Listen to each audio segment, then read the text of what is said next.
യെരൂശലേമിനോട് സമീപിച്ച് ഒലിവുമലയിൽ അരികെ ബെത്ഫാഗയിലും ബഥാനിയയിലും എത്തിയപ്പോൾ അവൻ ശിഷ്യന്മാരെ രണ്ടുപേരെ അയച്ച് അവരോട്, നിങ്ങൾക്ക് എതിരെയുള്ള ഗ്രാമത്തിൽ ചെല്ലുവിൻ. അതിൽ കടന്നാൽ ഉടനെ ആരും ഒരിക്കലും കയറിട്ടില്ലാത്ത ഒരു കഴുതക്കുട്ടിയെ കെട്ടിയിരിക്കുന്നത് കാണും. അതിനെ അഴിച്ചു കൊണ്ടുവരുവിൻ. ഇത് ചെയ്യുന്നത് എന്തെന്ന് ആരെങ്കിലും നിങ്ങളോട് ചോദിച്ചാൽ കർത്താവിന് ഇതിനെ കൊണ്ട് ആവശ്യമുണ്ടെന്ന് പറയുവിൻ. അവൻ ക്ഷണത്തിൽ അതിനെ ഇങ്ങോട്ട് അയക്കും എന്ന് പറഞ്ഞു. അവർ പോയി തെരുവിൽ പുറത്ത് വാതിക്കൽ കഴുതക്കുട്ടിയെ കെട്ടിയിരിക്കുന്നത് കണ്ട് അതിനെ അഴിച്ചു. അവിടെ നിന്നവരെ ചിലർ അവരോട്, നിങ്ങൾ കഴുതക്കുട്ടിയെ അഴിക്കുന്നത് എന്തെന്ന് ചോദിച്ചു. യേശു കൽപ്പിച്ചതുപോലെ അവർ അവനോട് പറഞ്ഞു. അവർ അവരെ വിട്ടയച്ചു. അവർ കഴുതക്കുട്ടി യേശുവിന്റെ അടുക്കൽ കൊണ്ടുവന്നു തങ്ങളുടെ വസ്ത്രം അതിന്മേൽ ഇട്ടു. അവൻ അതിന്മേൽ കയറിയിരുന്നു. അനേകം തങ്ങളുടെ വസ്ത്രം വഴിയിൽ വിരിച്ചു.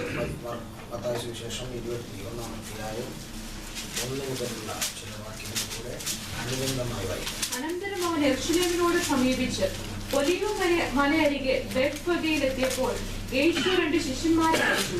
നിങ്ങൾക്കെതിരെയുള്ള ഗ്രാമത്തിൽ ചെല്ലുവിൻ. അവിടെ കെട്ടിയിരിക്കുന്ന ഒരു പെൺകഴുതയെയും അതിന്റെ കുട്ടിയെയും നിങ്ങൾ ഉടനെ കാണും. അവയെ അഴിച്ചുകൊണ്ട് വരുവിൻ. നിങ്ങളോട് ആരാനും വല്ലതും പറഞ്ഞാൽ കർത്താവിന് ഇവയെ കൊണ്ട് ആവശ്യമുണ്ട് എന്ന് പറയുവിൻ. തൽക്ഷണം അവൻ അവയെ അയക്കുമെന്ന് പറഞ്ഞു. വളരെ അനുഗ്രഹിക്കപ്പെട്ട ആത്മീയ ഉത്തേജനപൂർണമായ ഭാഷയാണ് ഇന്ന് രാത്രി ദൈവദിന ധ്യാനത്തിനായി ചിന്തിക്കുന്നത്. ഇന്ന് വചനം ധ്യാനിക്കുമ്പോൾ തന്നെ വചനത്തിന്റെ വിടുതൽ ചിലരുടെ വ്യാപരിക്കും.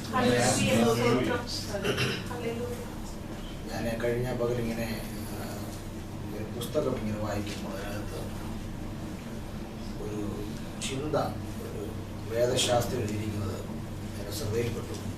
അദ്ദേഹം പറഞ്ഞത്, ഒരിടയൻ അനവധി ആടുകളെയുമായി പുൽപ്പുറത്ത് മേയ്ക്കുവാൻ വേണ്ടി പോകുന്നു.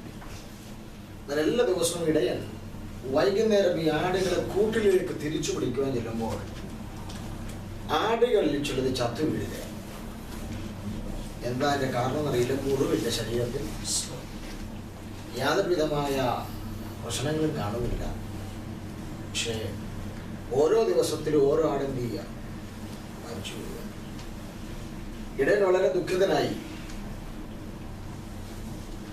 പിറ്റേ ദിവസം പ്രഭാതത്തിലെ ആടുകളുമായി വന്ന് മേച്ചിൽപ്പുറങ്ങളിലേക്ക് അടിച്ചു വിട്ടിട്ട് ഇടയൻ അശ്രദ്ധനായിരുന്നില്ല, മറിച്ച് തൻ്റെ ആടുകളിൽ ചിലത് കുറയുന്നതിൻ്റെ കാരണം കണ്ടുപിടിക്കാൻ വളരെ ജാഗ്രതയോടെ തൻ്റെ ആടുകളെ വീക്ഷിച്ചുകൊണ്ടിരിക്കുകയാണ്.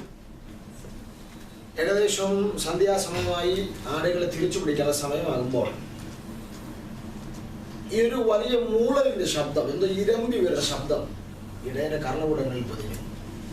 ഇടയൻ നോക്കുമ്പോൾ നഗരയിൽ നിന്ന് വലിയ ചില കടന്നൽ കൂട്ടങ്ങൾ വന്ന് രോമങ്ങൾ കൊണ്ട് നിറഞ്ഞിരിക്കുന്ന ആടുകളുടെ ശരീരത്തിൽ എന്ത് ചെയ്യുക, കുത്തുകയാണ്. മാരകമേറിയ വിഷം ഈ ആടിന്റെ ശരീരത്തിലേക്ക് കയറി ആട് നിശ്ചലമായി പിടഞ്ഞു വീണ് മരിക്കുന്നു. ഇടയന്റെ കണ്ണിൽ വിശ്വസിക്കാൻ കഴിയാത്ത ഈ കാഴ്ച കണ്ടു. ഇടയൻ അന്ന് മരിച്ചുവിനെ ആടിനെയും എടുത്ത് കൊണ്ട് മടങ്ങിപ്പോയി. പിറ്റേ ദിവസം രാവിലെ അതിപ്രഭാതത്തിൽ ഇടയൻ ഒരു വനത്തിന്റെ അകത്ത് പോയി എന്തോ കുറെ ഇലകൾ പറക്കിക്കൊണ്ടുവന്ന് ഇടിച്ചു പിടിഞ്ഞ് ഇലകളുടെ എല്ലാം നീരുകൾ ഈ ആടിന്റെ മുഴുവൻ ശരീരങ്ങളിൽ പുരട്ടി. എല്ലാ ആടിന്റെയും ശരീരത്തിൽ പുരട്ടിയിട്ട് ഈ ആടിനെയുമായി വീണ്ടും മേച്ചിൽപ്പുറത്ത് വരികയാണ്. സ്തോത്രം. മേച്ചിൽപ്പുറത്ത് വന്ന് സന്ധ്യയായി ആടിനെ തിരിച്ചു പിടിക്കാൻ സമയമായപ്പോൾ ഇന്നലത്തേതുപോലെ തൻ്റെ ആടുകളുടെ ശത്രുവായ കടന്നൽ വരുന്നു എന്ന് അറിയാൻ ഇടയൻ വീക്ഷിച്ചു നോക്കുമ്പോൾ കാണുന്നു ഒരു ഇരമ്പലിന്റെ ശബ്ദം കേൾക്കുന്നുണ്ട്. അത് ദൂരത്തു നിന്ന് പാഞ്ഞു വരികയാണ് കടന്നൽ. സ്തോത്രം. അത് ഇടയൻ മനസ്സിൽ ചിന്തിച്ചു. സ്തോത്രം. ഇപ്പോൾ അത് കുത്തും. കടന്നൽ പാഞ്ഞു വന്നു തൻ്റെ ആടുകളുടെ ശരീരത്തിലേക്ക് വിഷം അമർത്തി കുത്തി കടന്നൽ കുത്തുമ്പോൾ ഇന്നലകളിൽ സംഭവിച്ചത് ആട് ചത്തു വീഴുകയായിരുന്നു. പക്ഷെ ഇന്ന് സംഭവിച്ചത് കുത്തിയ കടന്നൽ ചത്തു വീഴാൻ തുടങ്ങി. എന്തോ അതിനകത്തൊരു സംഭവം നടന്നെന്ന് ചോദിച്ചാൽ അത് താൻ ആടുകളുടെ മുകളിൽ പുരട്ടിയ ആ തൈലം എന്ന് പറയുന്നത് മാരക വിഷമുള്ളതിനെ പോലും കൊന്നുകളയത്തക്ക രീതിയിൽ കരുത്തുള്ളതായിരുന്നു. മനസ്സിലാകുന്നുണ്ടോ? ഇന്ന് രാത്രിയിൽ ഈ ഉപവാസ പ്രാർത്ഥനയ്ക്ക് ഒരു പ്രത്യേകതയുണ്ട്. ഇന്നലെ വരെ ശത്രു കുത്തിയ പലരും തകർന്നു. പക്ഷെ ഇന്നു മുതൽ തിരിഞ്ഞ് ഒരു അഭിഷേകം നിന്റെ മേൽ പകരാൻ പോവുകയാണ്. ഒരു തൈലാഭിഷേകം നിന്റെ മേൽ പകർന്നെങ്കിൽ ഇന്ന് രാത്രിയിൽ കൃപ പ്രാപിച്ചവൻ അടങ്ങിയിരിക്കുന്ന രാത്രിയാകാതെ ആത്മനിറവുള്ളവൻ വിശ്വാസത്തിൽ പറയണം. പിശാചേ ധൈര്യമുണ്ടെങ്കിൽ നീ കുത്തിക്കൂ. കാരണം ഇന്നലെ വരെ ഞാൻ വീണു, പക്ഷെ ഇന്ന് രാത്രി മുതൽ നീ വീഴാൻ പോകുകയാണ്. ഹാമാന്റെ ഭാര്യ പറഞ്ഞു, നീ മോർദെഖായിയുടെ മുമ്പിൽ വീണു തുടങ്ങി. ഹാമാനെ, നീ മോർദെഖായിയുടെ മുമ്പിൽ വീണു തുടങ്ങി. ഉപവാസ പ്രാർത്ഥനയുടെ 10ാമത്തെ രാത്രിയിൽ പരിശുദ്ധാത്മാവ് പ്രഖ്യാപിക്കുന്ന ദൂത് ചിലത് നിന്റെ മുന്നിൽ വീഴാൻ തുടങ്ങിയിട്ടുണ്ട്. ഇന്ന് രാത്രി ആത്മാവിനെ കണ്ട് ആരാധിക്കുന്നവരെ മുന്നിൽ ഇന്ന് രാത്രി ചിലത് വീണു തുടങ്ങുകയാണ്. വിശ്വസിക്കുന്നവർ ദൈവത്തിൽ നല്ല ഹല്ലേലൂയ. അപ്പോൾ വായിച്ച വാക്യത്തിലേക്ക് വരികയാണ്. സ്തോത്രം. എന്റെ ഓർമ്മ ശരിയാണെങ്കിൽ പുതിയ നിയമത്തിൽ നിന്ന് നിരവധി പ്രസംഗങ്ങൾ നാം കേട്ടിട്ടുള്ളൊരു ഭാഗമാണ് ഈ മർക്കോസിന്റെ സുവിശേഷം 11 അധ്യായവും മത്തായി സുവിശേഷം 21 അധ്യായം. ഇത് രണ്ടും വായിക്കുന്ന കാര്യമില്ല, ഒറ്റ പാസിൽ വായിച്ചാൽ മതി. പക്ഷെ എനിക്ക് രണ്ടും ആവശ്യമുള്ളത് കൊണ്ട് വായിക്കുന്നതാണ്. ഈ ഭാഗത്തെ കുറിച്ച് 1-2 കാര്യങ്ങൾ വേഗത്തിൽ പറഞ്ഞ് നമ്മൾ ദൂതിന്റെ യാഗത്തിലൂടെ കിടക്കുക. അതിലൊന്നാം വാക്യം ഇങ്ങനെയാണ് തുടങ്ങുന്നത്. അവൻ യെരൂശലേമിനോട് സമീപിച്ചപ്പോൾ. അപ്പോൾ അതിന്റെ അർത്ഥം യെരൂശലേമിനോട് സമീപിച്ചു എന്ന് പറഞ്ഞാൽ ഇപ്പോൾ യേശു യെരൂശലേമിൽ ഇല്ല എന്നാണ് അർത്ഥം. യേശു യെരൂശലേമിൽ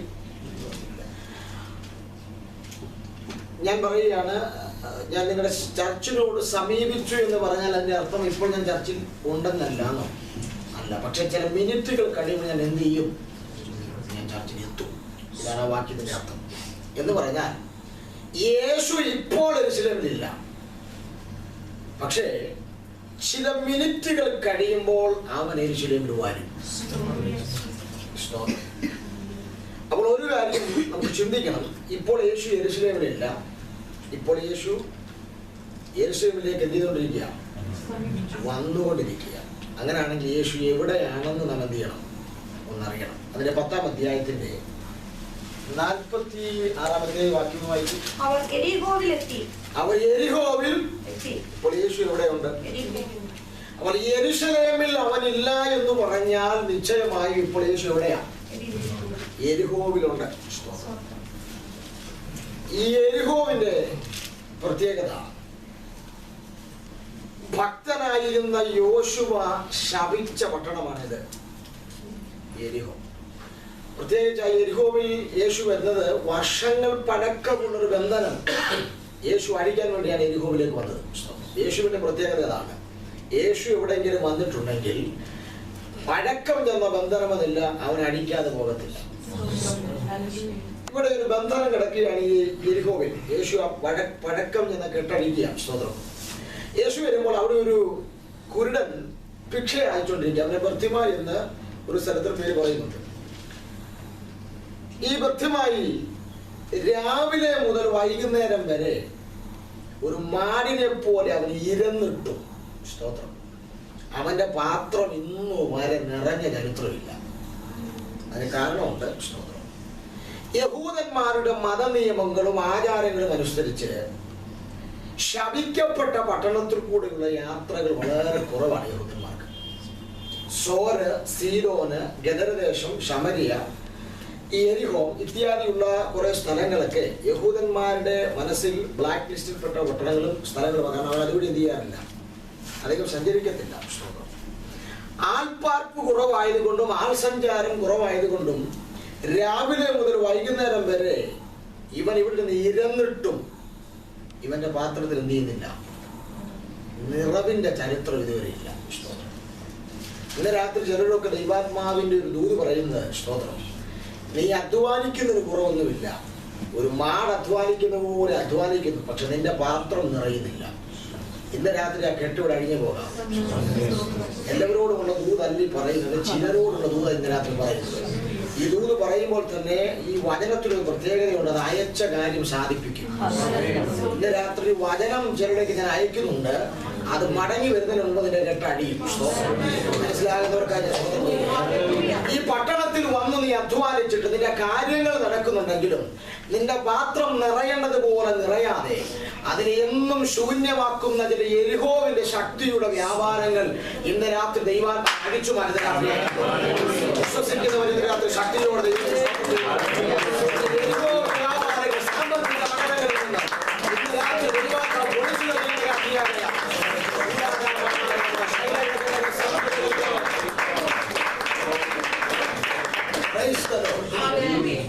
അങ്ങനെ ഇരിക്കുമ്പോഴാണ് ഈ കുരുടന്റെ കർണപുടത്തിൽ അങ്ങനെ ആയുസിൽ ഇതുവരെ കേൾക്കാത്തൊരു പുരുഷാരത്തിന്റെ ശബ്ദം അവൻ കേട്ടു. ഇന്ന് വരെ അവൻ കേൾക്കാത്തൊരു പുരുഷാരത്തിന്റെ ശബ്ദം അവൻ കേട്ടു. ഈ പുരുഷാരത്തിന്റെ ആരവവും ശബ്ദവും കേട്ടപ്പോൾ ഇവന്റെ മനസ്സിൽ ഇവന് ഒത്തിരി പ്ലാനുകൾ ഒരുക്കി. അവൻ മനസ്സിൽ പറഞ്ഞു, ഇന്ന് എന്റെ പാത്രം നിറയും. എന്റെ പാത്രം ഞാനിതൊക്കെ പറയുമ്പോൾ ചിലരോടുള്ള ചിലരുടെ തലമേലും ഈ പ്രവചനം വന്ന് വീഴുന്നുണ്ട്. ഇന്ന് രാത്രി കർത്താവാരോട് പറഞ്ഞു, ഈ 10ാമത്തെ ദിവസം നിനക്ക് വേണ്ടിയുള്ള ദിവസമാണ്. എല്ലാ ദിവസവും നിനക്ക് വേണ്ടി ആണോന്നില്ല, ഓരോരുത്തർക്കും ഓരോ ദിവസങ്ങൾ ദൈവം നിശ്ചയിച്ചിട്ടുണ്ടായിരിക്കും. ഇന്ന് രാത്രി നിന്റെ ദിവസമാണ്. എന്താണ്? നിന്റെ പാത്രം നിറയാൻ പോവുകയാണ്. ഇതുവരെ ഉപവസിച്ചിട്ടും പ്രാർത്ഥിച്ചിട്ടും ഫലം കിട്ടാതിരുന്ന ചിലരെ നോക്കി ദൈവാത്മ പറയുന്നു, ഇന്ന് രാത്രി നീ വിശ്വസിച്ച് ഇത് അകത്തോട്ടെടുത്തു, നിന്റെ പാത്രം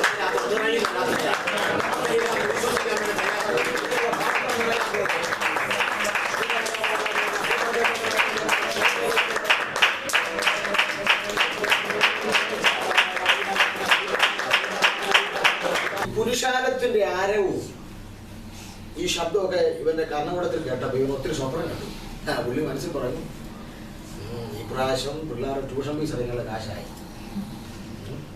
അല്ലെ പത്രത്തിന് കാശ് കൊടുക്കാനുള്ള കിട്ടും, ഒത്തിരി LIC കാശ് അടയ്ക്കാതെ ഇങ്ങനെ ഒത്തിരി ഒത്തിരി ഒത്തിരി പ്ലാനുകൾ മനസ്സിലൊരുക്കി.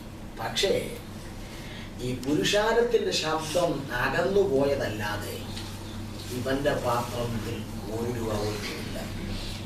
മനസ്സിലാകുന്നുണ്ടോ? പുരുഷാരത്തിന്റെ ശബ്ദം അവനെ വിട്ടുപോയി, പക്ഷെ അവന്റെ പാത്രം നിറഞ്ഞില്ല. ഇന്ന് രാത്രി ചിലർ ആത്മാവ് ജയം പ്രാപിച്ച് മടങ്ങാവും.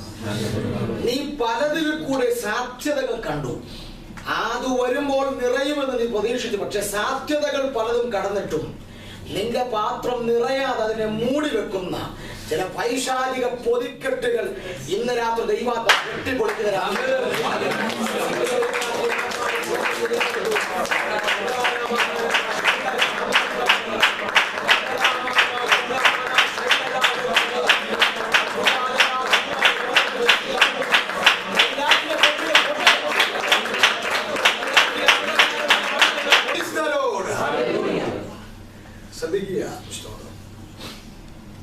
പുരുഷാരത്തിന്റെ ശബ്ദം അകന്നപ്പോൾ ഈ മനുഷ്യൻ ആരോട് ചോദിച്ചു, എന്തായിരുന്നു ഇതുവഴി പോയ ഈ ബഹുപുരുഷാരം? എന്തായിരുന്നു? ആരോ അവിടെ നിന്ന് വിളിച്ചു പറഞ്ഞു, നസറയനായ യേശു ഇതുവഴി എന്ത് ചെയ്യുന്നു? കാരണം അവനറിയാം ഇതുവഴി ഒരു പുരുഷാരം വരാനുള്ള സാധ്യത ഇല്ല. കാരണം അവന്റെ എക്സ്പീരിയൻസ് ഭയങ്കരമല്ലേ. പുള്ളി പറയുന്നത്, ഇത്രയും കാലമായിട്ട് ഞാൻ എന്നിട്ട് ഇങ്ങനെ കേട്ടിട്ടില്ല. അവനറിയാം ഇതുവഴി ഒരു സാധ്യത ഇല്ല ഒരു പുരുഷാരം വരാൻ. കാരണം ഇത് ശമിക്കപ്പെട്ട പട്ടണമാണ്. പക്ഷെ യേശു ഈ പട്ടണത്തിനകത്തൂടെ വന്നു.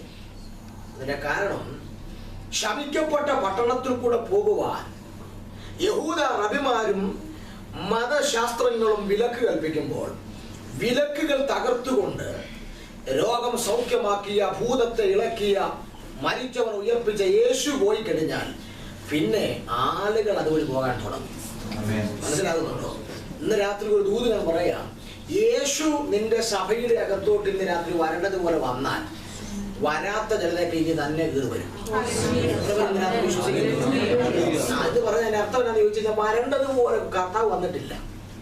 കർത്താവ് ഇന്ന് രാത്രി വരണം. ഞാൻ ഇന്ന് രാത്രി പറയുന്നു, ഉപവാസ പ്രാർത്ഥന 21 കഴിയുമ്പോൾ പുതിയതായി ചിലത് വരുമെന്നൊരു പ്രവചന ദൂത് ഞാൻ ഉപവാസ പ്രാർത്ഥനയ്ക്ക് വേണ്ടി പ്രാർത്ഥിച്ചപ്പോൾ പരിശുദ്ധാത്മാവ് നൽകിയിട്ടുണ്ട്. സ്തോത്രം. അതിന്റെ അർത്ഥം ഈ പ്രാർത്ഥന സ്പെഷ്യൽ പ്രാർത്ഥനയാണ്. കാരണം ഇതുവരെ വരാത്ത പോലെ യേശുവിന്റെ സാന്നിധ്യം വരും. എത്ര പേര് രാത്രി വിശ്വസിക്കുന്നുണ്ട്?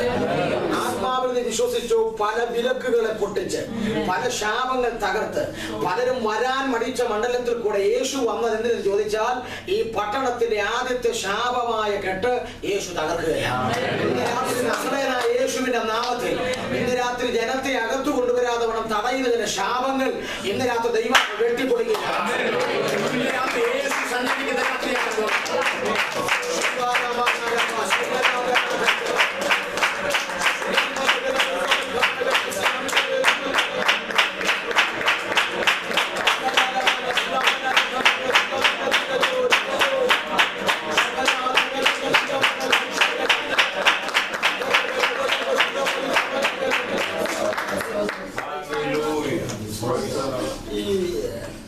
ആരോ പറഞ്ഞു നസറേയനായ യേശു ഇതുവരെ എന്ത് ചെയ്യുന്നുണ്ട്?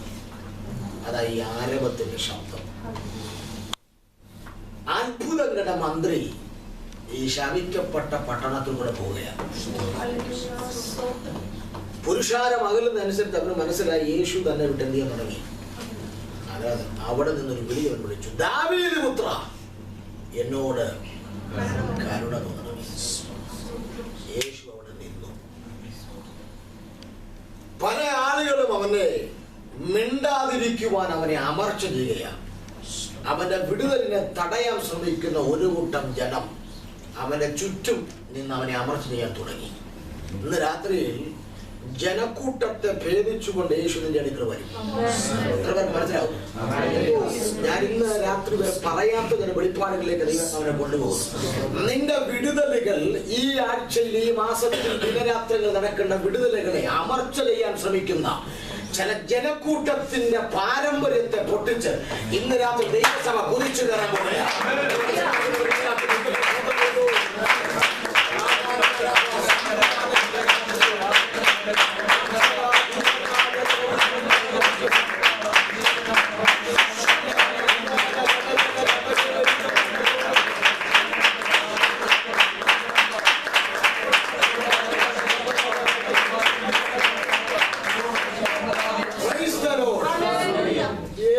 മടങ്ങി വന്നു. അവനൊരു ചോദ്യം, ഞാൻ നിനക്ക് എന്ത് ചെയ്ത്? കർത്താവിനകത്ത് ചിലരോട് ചോദിക്കും, ചോദില്ല, ഞാൻ നിനക്ക് എന്ത് ചെയ്ത്? ഭൂമിക്ക് വൃത്തം വരച്ച കടൽ തിരമാലയെ വസ്ത്രത്തിൽ കെട്ടുന്ന മേഘങ്ങളെ തേരാക്കുന്ന ദൈവത്തിന് നിന്റെ ഉള്ളിലിരിപ്പും നിന്റെ ആവശ്യവും നീ പറയാതെ അറിയാൻ മേലാഞ്ഞിട്ടല്ല, മറിച്ച് നിന്റെ ആവശ്യം നിന്റെ നാവിൽ കൂടെ പറയണം. അതാണ് ദൈവത്തിന്റെ തൃപ്തി. മനസ്സിലാകുന്നുണ്ടോ? എന്റെ ചിന്ത, ഈ മനുഷ്യൻ ഇത്രയും വർഷമായിട്ട് ഇവിടെ ഇരുന്ന് എന്തിനു വേണ്ടിയാ? അവൻ ഇരക്കുകയാണ്. എന്തിനാ ഇരുന്ന്? പണം. അവന്റെ ആവശ്യം എന്താ? പണം വേണം. സ്തോത്രം. പക്ഷേ എന്റെ ചിന്ത, ഇവൻ യേശുവിനെ കണ്ടപ്പോൾ ഇവൻ പറയും, എന്ത് വേണം? പണം വേണമെന്നാ പറയുന്നത്. പക്ഷെ അവൻ യേശുവിനെ കണ്ടാൽ പറയും, എനിക്ക് പണം വേണ്ട, എനിക്ക് കാഴ്ച മതി. എന്ത് മതിയെന്നാ? കാഴ്ച മതി. ഒരു വെളിപ്പാട് എനിക്ക് മനസ്സിലായി. യേശുവിനെ കണ്ടവന് പണമല്ല വിഷയം, യേശുവിനെ കണ്ടവന് കാഴ്ചയാണ് വിഷയം. യേശുവിനെ കണ്ടാൽ നിന്റെ പുറകെ പണം വന്നോളും. പക്ഷെ കാഴ്ച നീ പ്രാപിച്ചാൽ വിടുതൽ പ്രാപിക്കാൻ. മനസ്സിലാകുന്നതോ? പെന്തക്കോസ്തുകാരൊക്കെ ഇന്ന് രാത്രി മാനസാന്തരപ്പെട്ടോ? പണത്തിന്റെ പുറകെ നീ ഓടണ്ട. ചിലർക്ക് സംതൃപ്തി ഇല്ല, സാലറി കുറവാന്നാ പറയുന്നത്. മനസ്സിലാവുന്നുണ്ടോ? അത് എനിക്ക് ആർത്തി കൊണ്ട് പറയുന്നത്. ആ ആർത്തിപ്പിച്ചാതിനെ പോയിട്ട് ഉള്ളതിനകത്ത കാര്യം സംതൃപ്തിപ്പെടും. നിനക്ക് കുറച്ചുകൂടെ ഒരു 150 രൂപ കൂട്ടിത്തരാൻ യോഗ്യതയായിട്ടില്ല, അതുകൊണ്ട് അദ്ദേഹം തരാത്ത. യോഗ്യതയാകുമ്പോൾ നീ യോജിച്ചില്ലെന്ന് എന്ത് ചെയ്യും? നിങ്ങളാരും കൊണ്ടുവന്നില്ല. ഇങ്ങനെ പ്രസംഗം ആർക്കും ഇഷ്ടമല്ല. അല്ല, ഞങ്ങളുടെ നാട്ടിലൊക്കെ അമേരിക്കക്കാർ, ഞാൻ ലോക്കൽ പാസ്സായിട്ട് മാസികത്തിനൊക്കെ ഇടയ്ക്കൊക്കെ വിസിറ്റിംഗ് വരും. ഇവർ വരുമ്പോൾ ഭയങ്കര ഉത്സവമായിരുന്നു. ഞങ്ങൾക്കൊക്കെ മാസികത്തിന് 500 രൂപയ്ക്ക് എന്ത് ചെയ്യും? അമേരിക്കയിൽ നിന്ന് വരും. എല്ലാ ദിവസമാർക്കും തോന്നും ഒരു 500 രൂപ കൊടുക്കും. അപ്പൊ ഈ അമേരിക്കയിൽ നിന്ന് വരുന്ന പാസ്റ്റർ ഇത് ക്ഷയിക്കാൻ കിട്ടാന്ന് പറഞ്ഞാൽ ഞങ്ങൾക്ക് സ്വർഗത്തിൽ വരുന്നുണ്ട്. അത്ര സന്തോഷമല്ലേ? മനസ്സിലാകുന്നുണ്ടായിരുന്നു. ഇപ്പൊ നിങ്ങൾക്കൊന്നും നിങ്ങളെ വിലയൊന്നും അറിയത്തില്ല. നിങ്ങളൊക്കെ വെറും ഒന്നുമില്ല കക്ഷികളാണ്. അതിന് വില അറിയത്തില്ല. ഞങ്ങൾ കേരളത്തിൽ കൂടെ നമ്മുടെ തുവയില് ഫയർ ഓഫ് റിവൈവൽ ചർച്ചയിലായിരുന്നു ഞാൻ പ്രസംഗിക്കുന്നൊക്കെ പറയുന്നുള്ളൂ. എന്നെ രമയാണ് ഞങ്ങൾ പറയാൻ മതി. നിങ്ങൾക്ക് നിങ്ങളുടെ ഒരു ആനയ്ക്കറിയാം ആനയുടെ വരണം എന്ന് പറഞ്ഞാൽ ഈ അമേരിക്കക്കാരൻ. അത് ഞാൻ സെൻട്രൽ പുതിയതായിട്ട് വന്നു എല്ലാവർക്കും കൈ കൊടുത്തു. ഞാൻ കൈ കൊടുക്കാൻ ചെന്നപ്പോ ഇങ്ങനെ കൈ തന്നില്ല, ഇങ്ങനെ കൈ എടുത്ത് പോക്കറ്റില്ല. ഞാൻ ഉറങ്ങിയില്ല, കാര്യം കണ്ടില്ല പുള്ളി ഇത് ചെയ്ത്. പക്ഷെ എനിക്ക് എന്ത് ചെയ്യാൻ പറ്റുന്നില്ല, ഉറങ്ങാൻ എനിക്ക് മിസ്സായി, സ്വർഗം മിസ്സായതുപോലെ തോന്നി. അങ്ങ് അസ്വസ്ഥത. രാത്രി പ്രാർത്ഥിക്കാതിരിക്കുന്നു. ദൈവാത്മാവോട് ചോദിച്ചു, നീ എന്തിനാ ഇങ്ങനെ അസ്വസ്ഥപ്പെടുന്നത്? ഞാൻ പറഞ്ഞു, അമേരിക്കക്കാരൻ കൈ തന്നില്ല, അവനെ രണ്ടാമത് അമേരിക്കൻ നേരത്തിന് കൈ തരണം. ഇതാണ് എൻ്റെ വാശിയാണ്. സ്വന്തം കർത്താവ് പറഞ്ഞ മരണം, നിനക്ക് കൈ തരാനുള്ള യോഗ്യത അവനില്ല. നിങ്ങൾക്ക് പിടിയിട്ടില്ല. നിങ്ങൾക്ക് ഇവിടെ ഇരുന്നോക്കി ഇച്ചിരൂടെ വെളിപ്പാട് പറയണം. നിനക്ക് കൈ തരാളോ? ഞാൻ അന്തരപ്പെടാൻ സത്യത്തിൽ സ്വതന്ത്രം പറഞ്ഞു. ഞാൻ പറഞ്ഞു, കർത്താവ് കൃപ അവന്റെ പൂതന്റെ രാത്രിയിൽ തിരിച്ചറിഞ്ഞോ, ആവശ്യമില്ലാത്തവരൊന്നും കൈ കൊടുക്കരുത്. രാജാക്കന്മാർക്ക് ഞാനെല്ലാം കൈ കൊടുക്കത്തില്ല. എൻ്റെ അടുത്ത് കൈ കൊടുക്കാൻ ഇങ്ങനെ വന്നിട്ടുണ്ട്, ഞാൻ മിണ്ടാതെ പോയിട്ടുണ്ട്. കാരണം ഈ രാജാക്കന്മാരുടെ പുസ്തകത്തിൽ വാക്യമുണ്ട്, നിന്റെ ഹൃദയവും എൻ്റെ ഹൃദയവും തമ്മിൽ ചേർന്നിരിക്കുന്ന കൈ കൊടുക്കരുത്. ഞാനും കൈയോട്ട് മാസം ചെയ്യുന്നില്ല. എന്തിനാ വെറുതെ കൈ കൊടുക്കുന്നത്? നിന്നെ തട്ടോടാന്ന് പറയുന്നത്. കൈ കൊടുക്കുന്നത് മനസ്സിൽ പറയുന്നത് നീ ഉടനെ ശരിയായിട്ടാ. എന്തിനാ? നിന്റെ ഹൃദയവും എൻ്റെ ഹൃദയവും തമ്മിൽ ചേർന്നെങ്കിൽ ചെയ്താൽ മതി. കൈ കൊടുത്തില്ലെങ്കിൽ നമ്മൾ ഈ വചനമൊക്കെ ഇങ്ങനെ കിടപ്പുണ്ടെന്ന് പറഞ്ഞാലും കൊടുത്തില്ലെങ്കിൽ നാട്ടുകാർ പറയുന്നുണ്ടോ അതിന്റെ ഗമ കണ്ടില്ല, കൈ കൊടുക്കത്തില്ല, ചിരിക്കത്തില്ല, ഇങ്ങനെ പല ആളുകൾ പറയും. സ്വതന്ത്രം അതൊക്കെ പോട്ടെ. സ്വതന്ത്രം ചില ഭാഗത്ത് മടങ്ങി അറിയാം. ഈ യേശുവിനെ കണ്ടവന് അവന് വേണ്ടത് പണമല്ല, അവന് വേണ്ടത് കാഴ്ചയാണ്. മനസ്സിലാകുന്നുണ്ടോ? ഇന്ന് രാത്രി ദൈവാത്മാവ് ചിലരോട് പറയുന്നു, ഈ മനുഷ്യന് മനസ്സിലായി പണം എനിക്ക് യേശു തരും, പക്ഷെ തന്നാൽ ഒരതിന് കഴിയുമ്പോൾ അത് തീരും. പക്ഷേ വീണ്ടും ഞാൻ പരസഹായത്തോടെ ഈ മണ്ണിൽ ഇടയേണ്ടി വരും. എന്നാൽ എനിക്ക് കാഴ്ച ലഭിച്ചാൽ പണം എന്റെ പുറകെ വരും. എനിക്ക് കാഴ്ച ലഭിച്ചാൽ ഞാൻ എന്റെ താലന്തുകൾ തിരിച്ചറിയും, ഞാൻ എന്റെ കഴിവുകൾ കാണും. പിന്നെ എനിക്ക് പരസഹായം വേണ്ട, ഞാൻ എനിക്ക് ചാടി എഴുന്നേൽക്കുന്നു. ദൈവാത്മാവ് സഭയോട് പറയുന്നു, ഇഴഞ്ഞുകൊണ്ടിരുന്ന നിന്റെ സഭയെ ഇന്ന് രാത്രി കാഴ്ച തിരിച്ചറിയാൻ തയ്യാറായ നിന്റെ സഭ ഇന്ന് രാത്രി ചാടി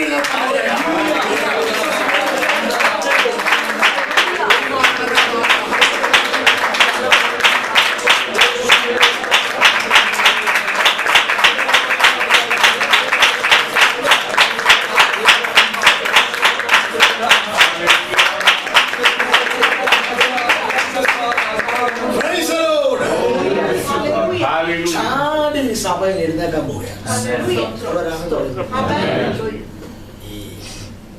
എല്ലാവരെയും കൊണ്ട് ആരാധിപ്പിക്കാൻ പറ്റത്തില്ല, എല്ലാവരും ആരാധിക്കാനൊന്നും ചെയ്തില്ല. കാരണം പറയാം, ഒരു 5 കോഴിമുട്ട ഞാൻ എടുത്തിട്ട് ഫ്രണ്ട് ഡെസ്കിൽ വെച്ചു, അപ്പുറത്തൊരു 5 കോഴിക്കുഞ്ഞിനെ വെച്ചു, ഇപ്പുറത്തെ ഇടത്തൊരു 5 കോഴിമുട്ട, ഇപ്പുറത്തൊരു 5 കോഴിക്കുഞ്ഞ്. ഞാൻ കോഴിമുട്ടയോട് പറയാം, ഇങ്ങോട്ട് മാറാം, അങ്ങോട്ട് മാറാന്ന് പറഞ്ഞാൽ നിങ്ങൾ പറയും, ഇന്നലെ രാത്രി വരെ കുഴപ്പമൊന്നുമില്ല, എന്തോ സാരമായ കുഴപ്പങ്ങൾ ഇങ്ങോട്ട്. കാരണം ചലനമില്ലാതിരിക്കുന്നതിനോട് ഞാൻ പറയും, ഇങ്ങോട്ട് മാറും, അങ്ങോട്ട് മാറും, ഇങ്ങോട്ട് മാറും. എന്നാൽ കോഴിക്കുഞ്ഞിനോട് ചാടടാ മാറടാ എന്ന് പറയേണ്ട കാര്യമില്ല. അത് പറഞ്ഞില്ലേലും അത് ചാടും, അത് പറഞ്ഞില്ലേലും ചലിക്കും. രാത്രി എന്നാണെന്നറിയാവോ? ചലിക്കാതിരിക്കുന്ന നീ ചത്തിരിക്കാന്നേ പറഞ്ഞത്. ഇന്ന് രാത്രി ആത്മനിറവ് പ്രാപിച്ചവൻ വീണ്ടും ജനനം പ്രാപിച്ചവനോട് ആരും കൈയടിക്കാൻ പറയണ്ട, വീണ്ടും ജനനം പ്രാപിച്ചവനോട് സ്വോത്രം പറയാൻ പറയണ്ട. ഇന്ന് രാത്രി അവൻ അറിയാതെ ദൈവത്തിന് ആരാധിക്കും.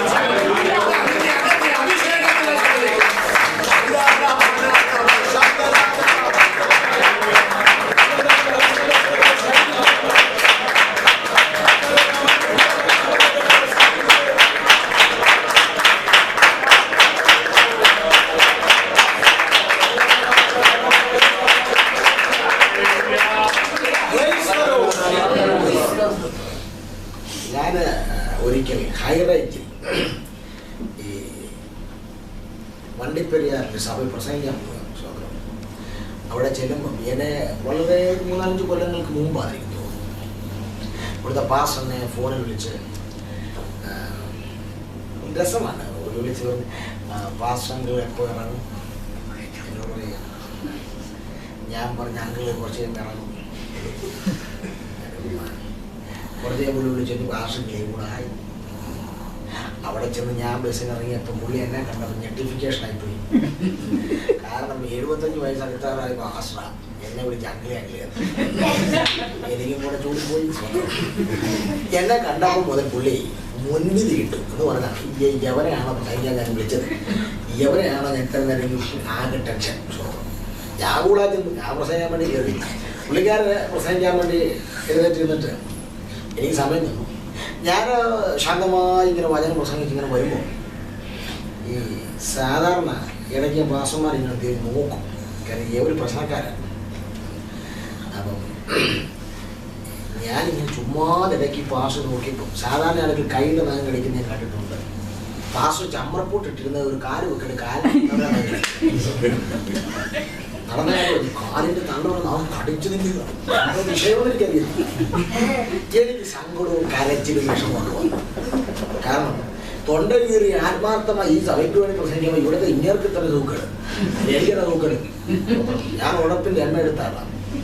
ഞാൻ ഇങ്ങനെ സങ്കടപ്പോൾ ദൈവാത്മാവിൻ്റെ ഒരു സഹോദരി ചൂണ്ടിക്കാണിച്ചു പറഞ്ഞ് അവിടെ തലയിൽ കൈ വെച്ചു. ഞാൻ അങ്ങോട്ട് ഒരു തലയോട് കൈ വെച്ചപ്പോൾ അതുവരെ സടലാ പുഴയാന്ന് പറഞ്ഞ് ആരാധിച്ച അമ്മാമ കൈ വെച്ചും പറയാ ഞാൻ ഏഴിലമ്പാലിൽ നിന്ന് ദേവിയാണ് എന്ന് പറഞ്ഞാൽ ഭൂത ഇളകി പലരുടെ ദേഹത്തോടൊന്ന് വെക്കണം, കളി മനസ്സിലാകണം. അതുകൊണ്ട് എനിക്ക് സമയമില്ലാത്തതുകൊണ്ട് ഞാൻ ഇപ്പോൾ വെക്കാതെ ഇളകി സ്വതന്ത്രം ഇളകിയപ്പം അന്നിച്ചിര പിള്ളേരുകളിലേക്ക് കൊണ്ടെന്ന് കൂട്ടിക്കും. എന്നപ്പോൾ ഇല്ലെന്നാണില്ല പറഞ്ഞത്, ഇന്നുകൊണ്ട് പോട്ടെ. അപ്പൊ ഈ ഞാൻ രസത്തിന് ഭൂതത്തോട് പറഞ്ഞു, ഇതിനകത്തിരിക്കുന്ന ആരെ പറഞ്ഞു അവിടെ ദേഹത്തോട് കയറ്റിക്കോളാം. അപ്പൊ അതുവരെ തിന്ന് എല്ലിനിടെ കയറി ഇങ്ങനെ ഇരിക്കുന്ന അമ്മമാരൊക്കെ ഇത് കേട്ടണം ഗ്ലോറി ഗ്ലോറി പേടിച്ചു പറയും. കഴിഞ്ഞ ദിവസം പറഞ്ഞാൽ ഭൂതത്തെ പ്രതീക്ഷിക്കുന്ന ഈ പേടിച്ച് ആരാധിക്കാൻ തുടങ്ങി. ഭൂതം ഇങ്ങനെ ഓരോരുത്തരും നോക്കി, ശോശാമ്മയെ നോക്കി, അമ്മാമ നോക്കിയപ്പോൾ അമ്മാമ്മയുടെ നെഞ്ചിലേക്ക് ശബ്ദം അല്ലാതെ ഭൂതം എല്ലാവരും നോക്കിയിട്ട് ആരെ ഇഷ്ടപ്പെട്ടിരുന്നു. അവസാനം ഭൂതം ചർച്ചിലെ പാസ്റ്റർ നോക്കിയിട്ട് പറയാം എനിക്ക് അവനെ മതി. പാസ്റ്റർ ഒറ്റ ആരാധന ആരാധിച്ചിട്ട് ഞാൻ തിരിച്ച് കൊട്ടാരക്കര വെള്ളം ഇവിടെ നിർത്തിയിട്ടില്ല. ഞാൻ ഭൂതത്തോട് ചോദിച്ചു എന്താണ് ഇവരെ ആരെയും ബോധിക്കാതെ ഇദ്ദേഹത്തെ ഇഷ്ടം. ഭൂതം പറയാ ഇത്രയും പേര് ഇതിനകത്ത് ഇരുന്നിട്ട് അകത്തു നീരോട്ടമില്ലാത്ത ഒരുത്തരുണ്ടാകുക മാത്രമാണ്. വെള്ളയുടുപ്പിട്ടത് കൊണ്ടോ സഭയിലെ ഉപദേശിയായതുകൊണ്ടോ അവൻ്റെ അകത്ത് നീരോട്ടം ഉണ്ടാവുന്നില്ല. എന്നോട് ഇന്നലെ ആരോട് ചോദിച്ചത് മാസ്റ്ററിന്റെ വെള്ളയുടുപ്പിടാതെ ഞാൻ പറഞ്ഞ സൗകര്യമില്ല. എടാ ഇത് അകത്തു നീരോട്ടം ഉണ്ടാകണമെങ്കിൽ വെള്ളയുടുപ്പിട്ടിട്ട് കാര്യമൊന്നുമില്ല. മത്തായി സുവിശേഷം പറഞ്ഞെന്താ, ഒരുവന്റെ മേൽ നിന്ന് ദുരാത്മാവ് വിട്ടുപോയി അത് നീരോട്ടമുള്ളിടത്തിരിക്കാതെ തണുപ്പന്വേഷിച്ചു പോയി. ഒരുവൻ ആരാധനയ്ക്ക് വന്നിട്ട് അവൻ തണുത്തിരിക്കുന്നത് കണ്ടാൽ ഓർത്തോ അവന്റെ മേൽ പിശാചുണ്ട്. അവനെ സാധുവൃതനെ നല്ല വിളിക്കുന്നത് സാവു പിശാചെന്ന് വിളിച്ചോണം. അവനെ അകത്ത് തണുത്തിരിക്കുക, അവനകത്ത് മറ്റേ പുള്ളിയിരിക്കുക. ഇന്ന് രാത്രി ഈ യോഗത്തിനകത്ത് ഒരു ദൂത് ഗൗരവമായി പറയാം, അകത്തു നീരോട്ടമുള്ളവന്റെ സഭയ്ക്കകത്ത് ഒരു പിശാച് കയറിയ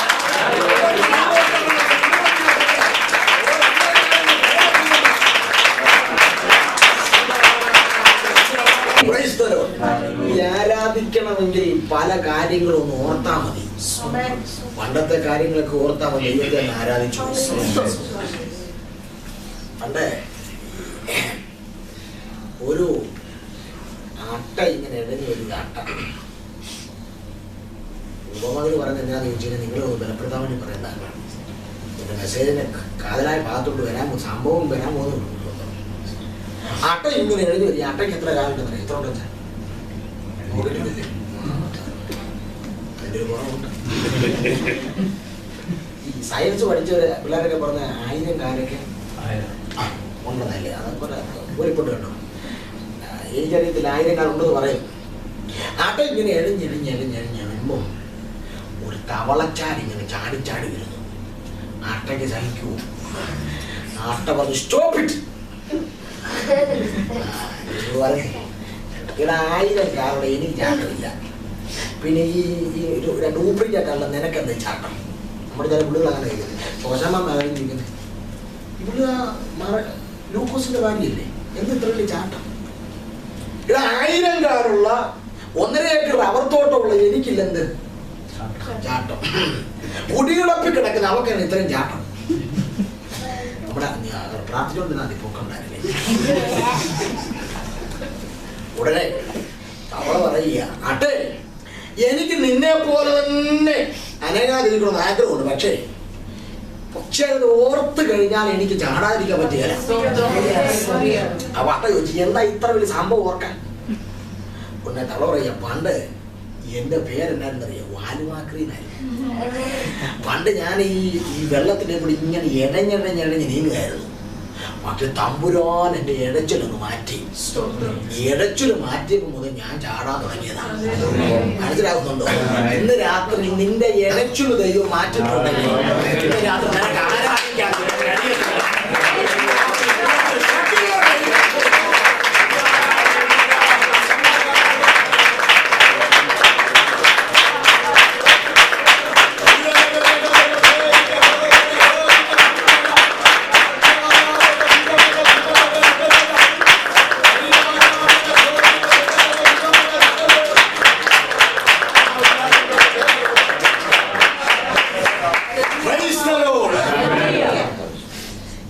യെരിഹോവിൽ വന്ന് ഈ മനുഷ്യനെ സൗഖ്യമാക്കാൻ അവന്റെ കണ്ണിലേക്ക് തൊടാൻ വേണ്ടി തുടങ്ങുമ്പോൾ സ്വർഗത്തിലൊരു സംഭവം നടന്നു. അത് ബൈബിൾ എഴുതിയിട്ടില്ല, പക്ഷെ പ്രാർത്ഥിച്ചപ്പോൾ വെളിപ്പാടിന് ദൈവന്മാർ കാണിക്കാൻ പോകും. എന്താണെന്നറിയോ? പിതാവിന്റെ വലത്തുഭാഗത്ത് നിന്ന് യോശുവ സഡൻലി രോക്ഷാകുലനായി ചാടി എഴുന്നേറ്റു. എന്നിട്ട് പിതാവിനോട് പറഞ്ഞു, പുത്രനോട് പറ അവനെ സൗഖ്യമാക്കരുത്. കാരണം ആ പട്ടണത്തെ ഞാൻ എന്ത് ചെയ്തതാ?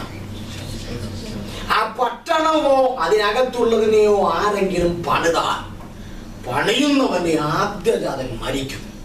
ഇതെന്റെ ശാപമാണ്. അത് നിവർത്തീകരിക്കാതൊരു പണി ആ പട്ടണത്തിൽ നടക്കില്ല. ചാടി എഴുന്നേറ്റ് രോക്ഷമായി സംസാരിക്കുന്ന യോശുവയുടെ മുഖത്ത് നോക്കി പിതാവ് പറഞ്ഞു, നിന്റെ ശാപമല്ല, പണിയുന്നവന്റെ ആദ്യജാതൻ എന്ത് ചെയ്യുന്ന മരിക്കും. നീ കേട്ടു, ആ ബർത്തിമായിക്ക് വേണ്ടി ഞാൻ എന്റെ ഏകജാതൻ കാൽവറിയിലേക്ക് നിന്നെ പണിതതിന്റെ പുറകിലെ വില എന്താണെന്നറിയാമോ? കാൽവറിയിലെ രക്തമാണ്. അത് ഓർത്താൽ നിനക്ക് ആരാധിക്കാൻ നിന്റെ ശാപം അടിക്കുന്നത് അവന്റെ രക്തമാണെന്ന് അറിയാം.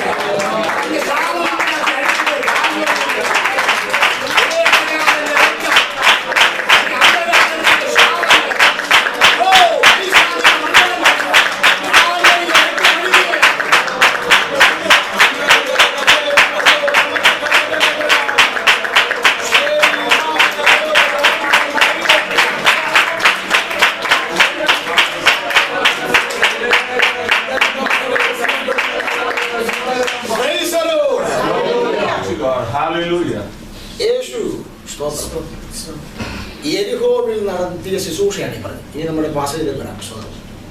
അവൻ യെരൂശലേമിനോട് സമീപിച്ചു.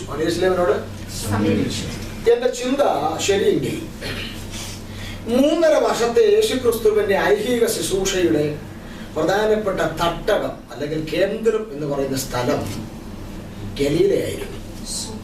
എവിടെയായിരുന്നു? ഗലീല. യേശു ബഥാനിയ, കവർനഹൂം, യെരൂശലേം, ശമരിയ, ഒത്തിരി സ്ഥലങ്ങൾ കർത്താവിന്റെ ശുശ്രൂഷയുടെ റേഞ്ചിനകത്തുള്ള സ്ഥലങ്ങളാണ്. പക്ഷേ ഈ ഗലീലയുമായിട്ടുള്ള കർത്താവിന്റെ അഭേദ്യമായ ബന്ധം 4 സുവിശേഷങ്ങളിൽ വ്യക്തമായിട്ട് എഴുതിയിട്ടുണ്ട്. ഇനി കർത്താവിന്റെ ശിഷ്യന്മാരിൽ 3% ആളുകൾ എടുത്തുകാരെന്നറിയോ? ഗലീലക്കാരാണ്. ഇനി അത് മാത്രമല്ല, സ്വർഗത്തിൽ പോലും ഈ ഗലീലയ്ക്ക് ഒരു അഡ്രസ് ഉണ്ട്. ഗലീലയ്ക്കുന്നുണ്ട്. നിങ്ങൾ താമസിക്കുന്ന ഈ ദേശം സ്വർഗത്തിൽ ഞാൻ പറഞ്ഞിട്ടില്ല. ഗലീലയെ കുറിച്ച് സ്വർഗത്തിൽ നല്ല അഡ്രസ്സാണ്. യേശു ഉയർത്തെഴുന്നേറ്റ് പോകുമ്പോൾ മുകളിലോട്ട് നോക്കിയിരിക്കുന്ന ശിഷ്യന്മാരോട് ദൂതൻ പറഞ്ഞ് വിളിച്ച വിളി എന്നാന്നറിയോ? അല്ലയോ ഗലീല. അപ്പൊ സ്വർഗത്തിൽ വരെ എന്താ അറിയാം? ഗലീല എനിക്ക് ഒത്തിരി ഇഷ്ടപ്പെട്ടത് ഒരു വന്ദനം. അത് ഗലീല പുരുഷന്മാരെന്ന് പറഞ്ഞാൽ ദൂതൻ അവരെന്ത് ചെയ്യുന്നത്? വന്ദനം ചെയ്തത്. അല്ലാതെ റവറൻ ഡോക്ടർ പത്രോസ്, യാക്കോബ്, ഷീമോനി ഇങ്ങനെ പ്രത്യേകം വിളിച്ചു. നമുക്കങ്ങനല്ല. നമുക്കൊരു യോഗം നടത്തിയാൽ IPCയിലെ പാസ്റ്റർ ജോൺസൺ പാസ്റ്റർ വന്നിട്ടുണ്ട്. നമ്മുടെ തന്ത്രമാണ്. പുള്ളി പേര് പറഞ്ഞാൽ അടുത്താഴ്ച പുള്ളിയും വരത്തോട്ട് വിചാരികൾ പറ്റുമോ? ആ വീട്ടിൽ ഇവിടെ സ്വതന്ത്ര ഇറച്ചിൽ തുളസീധരൻ മാസ്റ്റർ വന്നിട്ടുണ്ട്. ഇതൊന്നും വേദപുസ്തകത്തിലുള്ള വന്ദനമല്ല, ഇതെല്ലാം കള്ളത്തരമാണ്. ഒറ്റ വന്ദനമേ ഉള്ളൂ ബൈബിളിൽ. അത് നീ വാർക്കുന്ന ദേശത്തിന്റെ പേരിലുള്ള വന്ദനമാണ്. അതാ ഒറിജിനൽ രാഷ്ട്രീയ പാർട്ടികളുടെ വന്ദനം. കൊട്ടാരക്കരയിൽ ഞാൻ കേൾക്കുമ്പോൾ കൊട്ടാരക്കര നിവാസികൾക്ക് ഞങ്ങളുടെ വന്ദനം. അതാണ് വന്ദനം. ഒരു സ്വത്രം പോലും അത് നോക്ക്. ഗലീല പുരുഷന്മാരെ എന്ന് പറഞ്ഞാൽ കർത്താവ് അത് ദൂതന്മാരെന്ത് ചെയ്യുന്നേ വന്നത്, അതാ ഒറിജിനൽ വന്നത്. എങ്കിലും അതുകൊണ്ട് ഈ ഗലീലയ്ക്ക് ഒത്തിരി പ്രാധാന്യത ബൈബിളുണ്ട്. ഇനി പ്രത്യേകം പറഞ്ഞാൽ ഇന്നലെ ഞാൻ പറഞ്ഞ പോലെ കർത്താവ് ശക്തി പ്രാപിച്ച് നിറവ് ശക്തിയാക്കി മാറ്റിയിട്ട് ആദ്യം വന്നത് എവിടെയാണെന്നറിയോ? അവൻ ആത്മാവിന്റെ ശക്തിയോടെ ഗലീലയിലേക്ക് എന്ത് ചെയ്തു? അതാണ്. അപ്പൊ ഈ ഗലീലയ്ക്കൊരു ചരിത്രമുണ്ട്. സ്വതന്ത്രം 1 രാജാക്കന്മാരുടെ പുസ്തകം 9-ാം അധ്യായത്തിന്റെ 10-ാമത്തെ വാക്യം എന്നാണ്. ധ്യാനിച്ചു വേഗത്തിൽ പോകാം.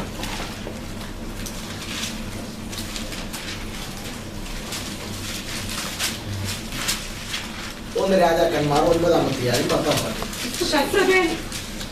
ശലോമോൻ യഹോവയുടെ ആലയം, രാജധാനി എന്നീ 2 ഭവനവും 20 സംവത്സരം കൊണ്ട് പണിത ശേഷം സോർ രാജാവായ ഹീരാം ശലോമോൻ അവന്റെ ഇഷ്ടം പോലെയൊക്കെയും ദേവദാരവും സരളമരവും സ്വർണവും കൊടുത്തിരുന്നത് കൊണ്ട് ശലോമോൻ രാജാവ് ഹീരാമിന് ഗലീല ദേശത്ത് 20 പട്ടണം കൊടുത്തു. ശലോമോൻ ഹീരാമിന് കൊടുത്ത പട്ടണങ്ങളെ കാണേണ്ടതിന് അവൻ സോറിൽ നിന്ന് വന്നു. എന്നാൽ അവ അവനെ ബോധിച്ചില്ല. സഹോദര, നീ എനിക്ക് തന്ന ഈ പട്ടണങ്ങൾ എന്ത് എന്ന് അവൻ പറഞ്ഞു. എനിക്ക് തന്ന ഈ പട്ടണങ്ങൾ എന്ത് എന്ന് അവൻ പറഞ്ഞു. ഈ ദാവീദിന്റെ സ്നേഹിതന്റെ പേരാണ് ഹീരാം. ദാവീദ് മരിച്ചപ്പോ മകൻ ശലോമോനുമായിട്ട് ഈ അപ്പന്റെ സ്നേഹിതനായ ഹീരാം ഒരു ചങ്ങാത്തം ഉണ്ടാക്കി. അങ്ങനെ ചങ്ങാത്തം ഉണ്ടാക്കിയപ്പോൾ ആലയവും തന്റെ രാജധാനി വെക്കുകളിലെ 20 സംവത്സരം കൊണ്ട് പണിയുന്നതിന് ആവശ്യമായ മരങ്ങൾ മുഴുവൻ കൊടുത്തത് സ്നേഹിതനായ ഹീരാം. നാളെ ഹീരാമിനോട് കടപ്പാട് വരാതിരിക്കാൻ വേണ്ടി ശലോമോൻ ചിന്തിച്ചാൽ വളരെ ബുദ്ധിപൂർവ്വം ഒത്തിരി സ്ഥലങ്ങളുണ്ട് പുള്ളിയുടെ കയ്യിൽ. ഗലീലയിലെ ഒരു 20 പട്ടണം പുള്ളി എഴുതി ആൾ കൊടുന്നറിയോ? ഹീരാം. പിന്നെ എനിക്ക് മനസ്സിലായി കൊള്ളാത്തത് നമ്മൾ തീർന്നു അങ്ങനല്ലേ. വാസു വിസിലിംഗ് വരുമ്പോൾ ചെല്ലുന്നുണ്ട്, കൊള്ളാത്തത് എത്തിയിട്ടു ആരും വിളിയില്ലേ. ഞാനാണ് ഈ പണ്ട് ചായ കുടിക്കുന്ന മനുഷ്യൻ സവായാർക്ക് വന്നപ്പോൾ ഇതെല്ലാം നിർത്തി. കാരണം ഞായറാഴ്ചത്തെ എൻ്റെ പ്രസംഗത്തിന് വിശ്വാസികൾ എന്നോട് വൈരാഗ്യം തീർക്കുന്ന ചായ ഞാൻ വിശ്വസിക്കുന്നില്ല. ഗതികെട്ടോടത്തിന് പോയി. കാരണം മറ്റൊന്നും ഈ ചിലർക്കൊന്നും ഉണ്ടാക്കാൻ അറിയത്തില്ല. എൻ്റെ ഒരു സ്വഭാവത്തിൽ എനിക്ക് ഒരു ഭക്ഷണം ഇഷ്ടപ്പെട്ടില്ല, അന്നേരം മോത്ത് പോകാൻ കൊള്ളത്തില്ല. അതാരാണെന്ന് ഞാൻ പറയാം. ഏത് ചായ ഉണ്ടാക്കിയ ബഹു രസമാണ്.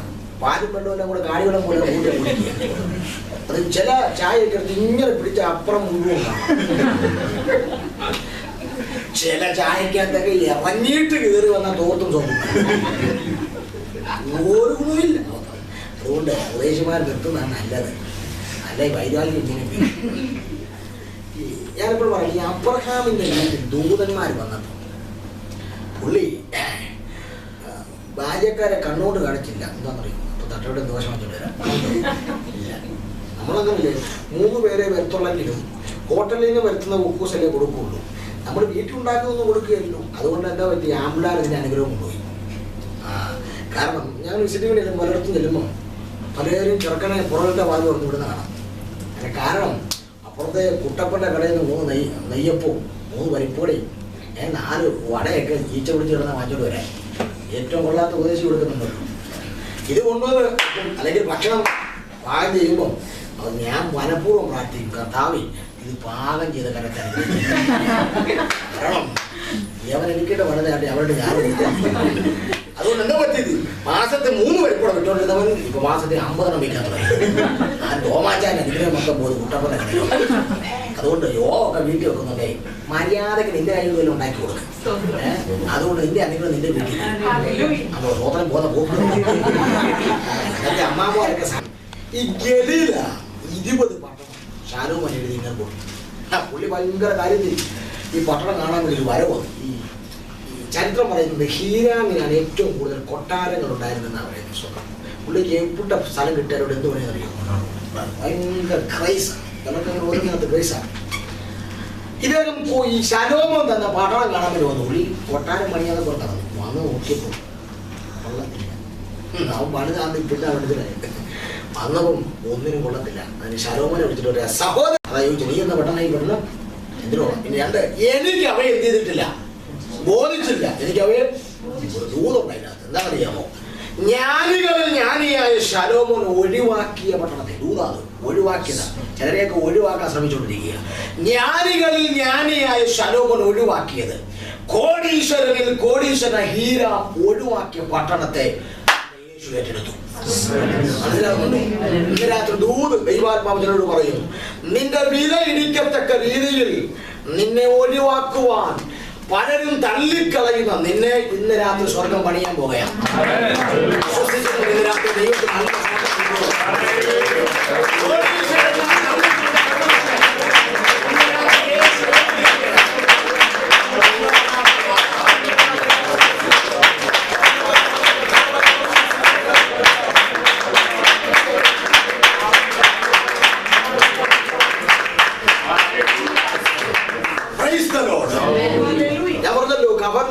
ശബരിയും ബഥാനിയും ഇത്യാദി സ്ഥലങ്ങളെല്ലാം യേശുവിന്റെ ശുശ്രൂഷ പരിധിക്കകത്ത് പെടുന്നതാണെങ്കിലും യേശുവിന് ഏറ്റവും കൂടുതൽ ബന്ധം ഗലീലയുമായിട്ടാണ്. കർത്താവിന് ഒന്നാമത്തെ അടയാളം വരെ നടന്നുകൂടാ, ഈ ഗലീലയില്ല. സ്വന്തം നിങ്ങൾ ചിന്തിക്കുക, യേശു യെരൂശലേമിലേക്ക് വരുന്നു. അതാ പദം, യെരൂശലേമിലേക്ക് വരുന്നു. അതിന്റെ അർത്ഥം കർത്താവ് പല പ്രാവശ്യം യെരൂശലേമിൽ പോയിട്ടുണ്ട്, പല പ്രാവശ്യം. യഹൂദന്മാർക്ക് വളരെ പ്രാധാന്യമുള്ള സ്ഥലമാണ് എന്നറിയോ? കാരണം അവരുടെ ഏറ്റവും ആഭ്യമാണ് ഇത്. അവരുടെ സഭാഗോളം എന്നൊക്കെ പറഞ്ഞ പാവനമായിട്ട് അവർ കരുതുന്നു. യേശു ഒരു യഹൂദനായതുകൊണ്ട് യഹൂദ ആചാരങ്ങൾക്കും നിയമങ്ങൾക്കും കീഴ്പ്പെടുന്ന വ്യക്തിയായിരുന്നു യേശു. അതുകൊണ്ടാണ് യേശു കൈസർക്ക് എന്ത് കൊടുത്തത്? കരം കൊടുത്തത്. സ്തോത്രം. അതുകൊണ്ട് തന്നെ ഒരു യഹൂദൻ പല പ്രാവശ്യം ഒരു വർഷത്തിൽ ഉത്സവങ്ങൾ കൂടെ യെരൂശലേമിൽ പോകേണ്ടി വരും. ആ പ്രമാണം വെച്ച് നോക്കിയാൽ യേശുവും പല പ്രാവശ്യം എത്തിയിട്ടുണ്ട് യെരൂശലേമിൽ. പക്ഷേ ഇവിടെ ഒരിക്കൽ യേശു യെരൂശലേമിൽ പോകുമ്പോൾ ആ ശിഷ്യന്മാർ പറഞ്ഞു, കണ്ടോ ഒരു നമ്മുടെ ആലയം കണ്ടോ, എന്നെ സൂപ്പർ സാധനം, എന്നെ പണിയാന്ന് പറയും. ഇതുപോലെ ഇവിടുത്തെ കത്തോലിക്കരുണ്ടോ ഇത്തിരി കൊള്ളാൻ. അമ്മമാർ ഇങ്ങനെ കീറും കർത്താവ് കൊള്ളാൻ കൊള്ളാം. പക്ഷെ ഒരു കുഴപ്പമുണ്ട്, ഇത് കല്ലുമ്മേ കല്ല് ശേഷിക്കാതെ എന്ത് ചെയ്യും? കർത്താവിന് അങ്ങനെ ഗുണമുണ്ട്. കൊള്ളാമെന്ന് ആര് പറഞ്ഞാലും അവിടെ കർത്താവ് പറയുന്നത് പൊളിക്കും. അല്ലാന്നുണ്ട് എല്ലാവരും പറ്റുന്നില്ല. നല്ലൊരു ആറാണെന്ന് പറഞ്ഞു പോയിക്കും, കുഴപ്പമൊന്നുമില്ല, രണ്ടാഴ്ച പൊടിയും. കർത്താവിൻ്റെ പരിപാടിയാണ് സ്തോത്രം. കർത്താവ് പറഞ്ഞ് അങ്ങനെ വിവിധ പ്രാവശ്യം യെരൂശലേമിൽ പോയിട്ടുണ്ടെങ്കിലും ഇപ്പോഴത്തെ ഈ പോക്കും ഒത്തിരി പ്രത്യേകതകൾ നോക്കാം. എന്നാണ് ചോദിച്ചാൽ ആ പ്രത്യേകത വേഗത്തിൽ ഞാൻ പറയാൻ പോയാ. സ്തോത്രം. 3.5 വർഷത്തെ ശുശ്രൂഷയ്ക്കിടയിൽ യേശു ആദ്യമായ ഒരു വാഹനമൃഗം ഉപയോഗിച്ച ഒരു പാസേജ് എന്ന് പറഞ്ഞാൽ ഇത് മാത്രമേ ഉള്ളൂ. അതുകൊണ്ട് തന്നെ ഈ ഭാഗത്തിന് ഭയങ്കര പ്രാധാന്യമാണ്. മനസ്സിലാകുന്നുണ്ടോ? 3.5 വർഷത്തിനിടെ കർത്താവ് സ്വന്തമായിട്ടൊരു വണ്ടി പോലും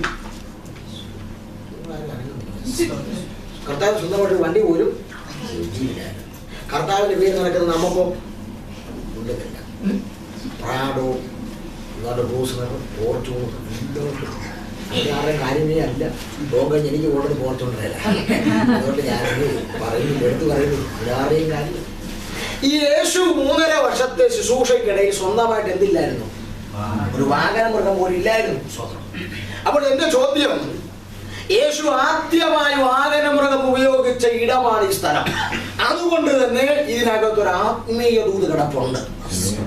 ഇനി ആ ദൂതിലേക്ക് വരാം. അവൻ യെരൂശലേമിനോട് സമീപിച്ചു. എന്താ അതിന്റെ അർത്ഥം? അഴിക്കാൻ അധികാരമുള്ളവൻ നിന്റെ കട്ടപ്പെട്ട വിഷയത്തോട് സമീപിച്ചു. വിശ്വസിക്കുന്നു. ഈ യോഗം ഇവിടെ നടക്കുമ്പോൾ ദൂരത്ത് ചില കൂടാരങ്ങളിൽ നിന്റെ വിഷയത്തെ കെട്ടിയ മേഖലകളിൽ സംഭവിക്കുന്നു. അഴിക്കാൻ അധികാരമുള്ളവൻ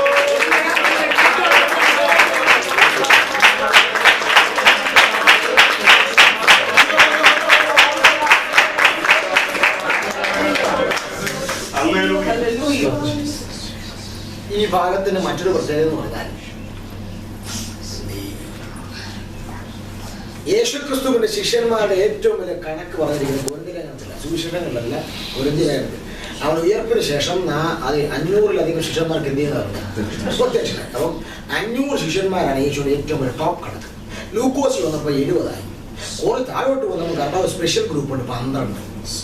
കുറച്ചുകൂടെ താഴോട്ട് വന്നപ്പോൾ അത് 3ആയി. കുറച്ചുകൂടെ താഴെ വന്നപ്പോൾ അത് എന്തായി? 2ആയി. ഈ 2 എന്നുള്ള കണക്ക് കർത്താവ് ഭയങ്കര എക്സ്പെർട്ടായിരുന്നു.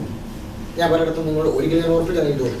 2 എന്നുള്ള കണക്കിൽ എക്സ്പെർട്ട്. കാരണം കർത്താവ് മാളിക മുറി ഒരുക്കാൻ വേണ്ടി വിടുമ്പോൾ കർത്താവ് വീട്ടിൽ തന്നെയാണ് അറിയോ. ഞാനിപ്പോൾ കഥ പറഞ്ഞു എനിക്ക് പെസഹ ആചരിക്കാൻ ഒരു മുറി വേണമല്ലോ. അപ്പോൾ ശിഷ്യന്മാർ പറഞ്ഞു ഞങ്ങൾക്കൊന്നുമില്ല, അങ്ങനെക്കില്ല പിന്നെ എനിക്കുണ്ടാവും. കഥ പേടിക്കാനൊന്നുമില്ല, നിങ്ങൾ അങ്ങോട്ട് പോക്കോ. അവിടെ പോകും ഒരുത്തൻ ഒരു കുടവും വെള്ളവും കൊണ്ട് എതിരെ വരും. അവൻ്റെ പുറകെ വെച്ച് പിടിച്ചോണം. അവൻ ഏത് വീട്ടിൽ കയറുന്നു അവിടെ നമുക്കുള്ള സംഭവം ഒരുക്കിയിട്ടിരിക്കുക. എൻ്റെ ദൂതിൻ്റെ അർത്ഥം എന്നറിയാമോ? എനിക്കൊന്ന് ഒരുക്കണമെന്ന് പറഞ്ഞപ്പോൾ തന്നെ ഇട്ടിട്ടാ കർത്താവ് പറഞ്ഞത്. ദൈവസഭയോട് ഞാൻ ദൂത് പറയുന്നു, ഈ പട്ടണത്തിൽ നിനക്കുള്ള സ്വർഗം ഒരുക്കിയിട്ടുണ്ടെന്ന് പറയുന്നു. ദൂത് പറയുമ്പോൾ തന്നെ ഓൾറെഡി ഒരുക്കിയിട്ടിരിക്കുക.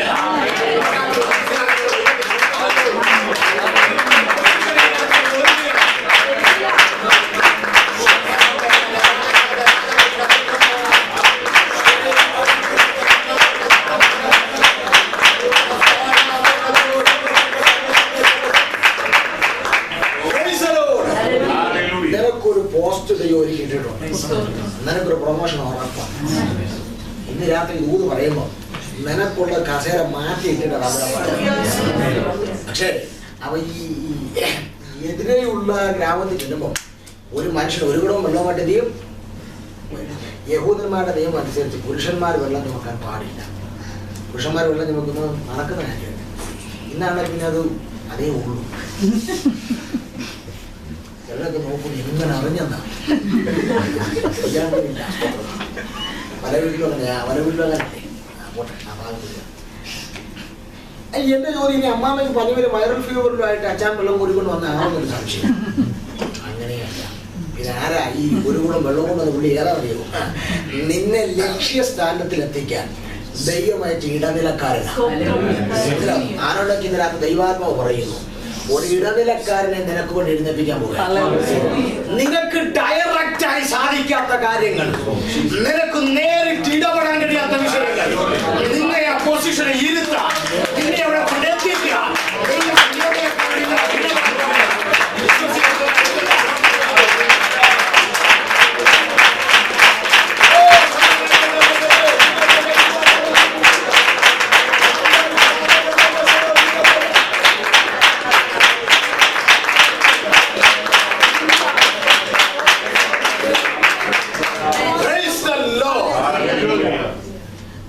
കർത്താവ് 500, 70, 12, 3, 2 മുറി ഒരുക്കാൻ വിട്ടു, 2 കഴുത അടിക്കാൻ വിട്ടു, 2 സുവിശേഷം പറയാൻ വിട്ടു.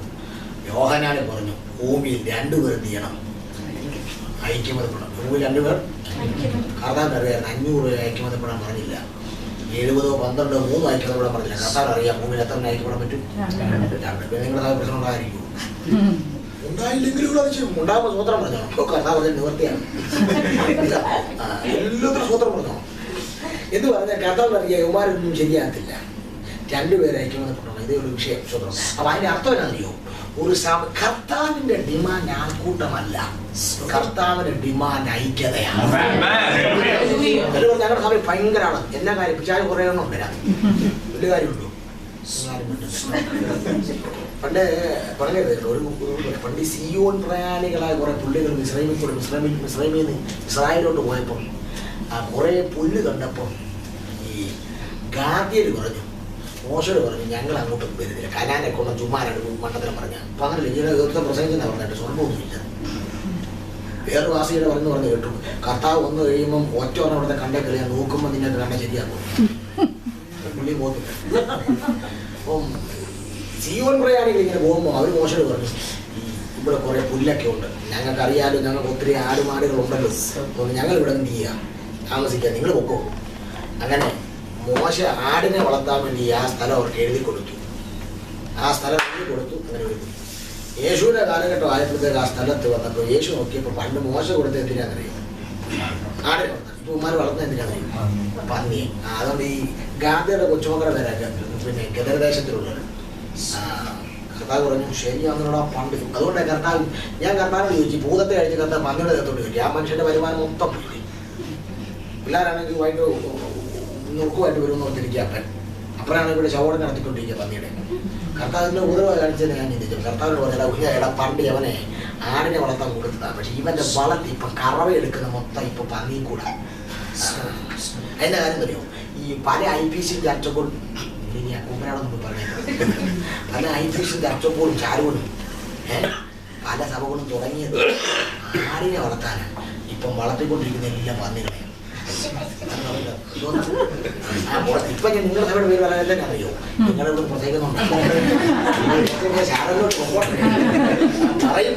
അവിടെ പലരും പേര് തുടങ്ങിയത് കുറച്ച് ആടിനെ വളർത്താനാണ്. പന്നികൾ കയറിയിട്ടുണ്ടെന്ന് ഞങ്ങളങ്ങനെ അതിന്റെ കാര്യമൊന്നുമില്ല. എന്റെ കാര്യം അറിയോ, ഈ ആടെന്ന് പറഞ്ഞാൽ സുനാപ്പി ഈ ചെടിയുള്ളിടത്ത് ഇരിക്കത്തില്ല, പന്നിക്ക് എവിടെ ഇരിക്കത്തുള്ളൂ. സഭയ്ക്കകത്ത് കൂട്ടിപ്പിടിപ്പിൽ തുടങ്ങും ഓർത്തോളം പന്നി കയറിയിട്ടു, നുണ പറയും ഓർത്തോളം പന്നി കയറിയിട്ടു. അതുകൊണ്ട് ഈ ഉപവാസ പ്രാർത്ഥന പന്നികളെ ഞങ്ങൾ പുറത്താവും. ഞാൻ ശനിയാഴ്ച വരെ ഉള്ളെങ്കിലും എന്റെ പിന്നാലെ വരുന്ന പുള്ളികള് പന്നികളെ പുറത്താക്കിക്കോളും. ഞാൻ കെണി വെച്ചിട്ട് പോവും, അവർ പുറത്താകും. അത് പുറത്തായി ആട് വന്നു കഴിഞ്ഞാൽ അവർ രക്ഷപ്പെട്ടു. അത് ആടിന് പ്രശ്നമൊന്നുമില്ല, ചെടി വേണ്ട, അത് വിശുദ്ധമായ ഇടത്തിരിക്കും. കർത്താവിന്റെ ഡിമാൻഡ് ആൾക്കൂട്ടമല്ല, ഐക്യതയാ. അതുപോലെ കർത്താവ് പറഞ്ഞു എന്തിനാ 500 എന്തിനാ 70, 2 മതി, 2 ഒന്ന് കത്തിയാ മതി, സംഭവം നടന്നോളൂ. കർത്താവ് പറഞ്ഞു 2 അളയിൽ കത്തുമ്പോൾ ഇതാവുന്ന നടത്തും. അന്ന് രാത്രി ഇതിനകത്ത് ഇരിക്കുന്ന ചിലരിൽ നിന്ന് ഒന്ന് ഒരുമിച്ച് ദൈവത്തെ ആരാധിച്ചാൽ മതി.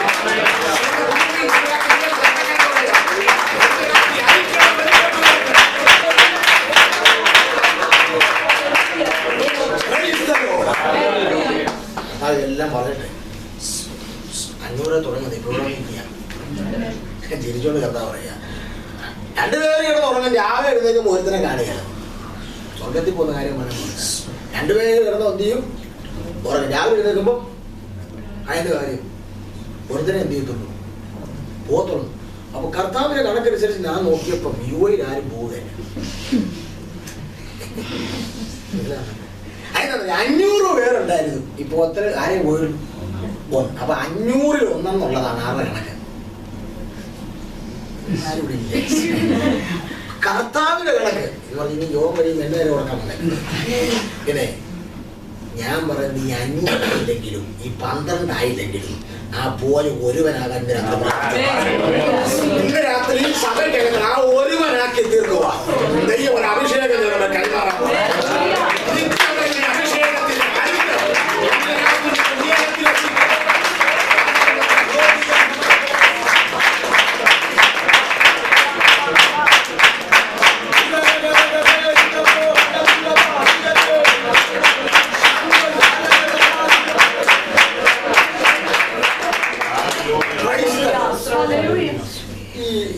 ശിഷ്യന്മാരെ അയക്കുമ്പോ ഈ കഴുത എവിടെ കിടക്കുന്നത്?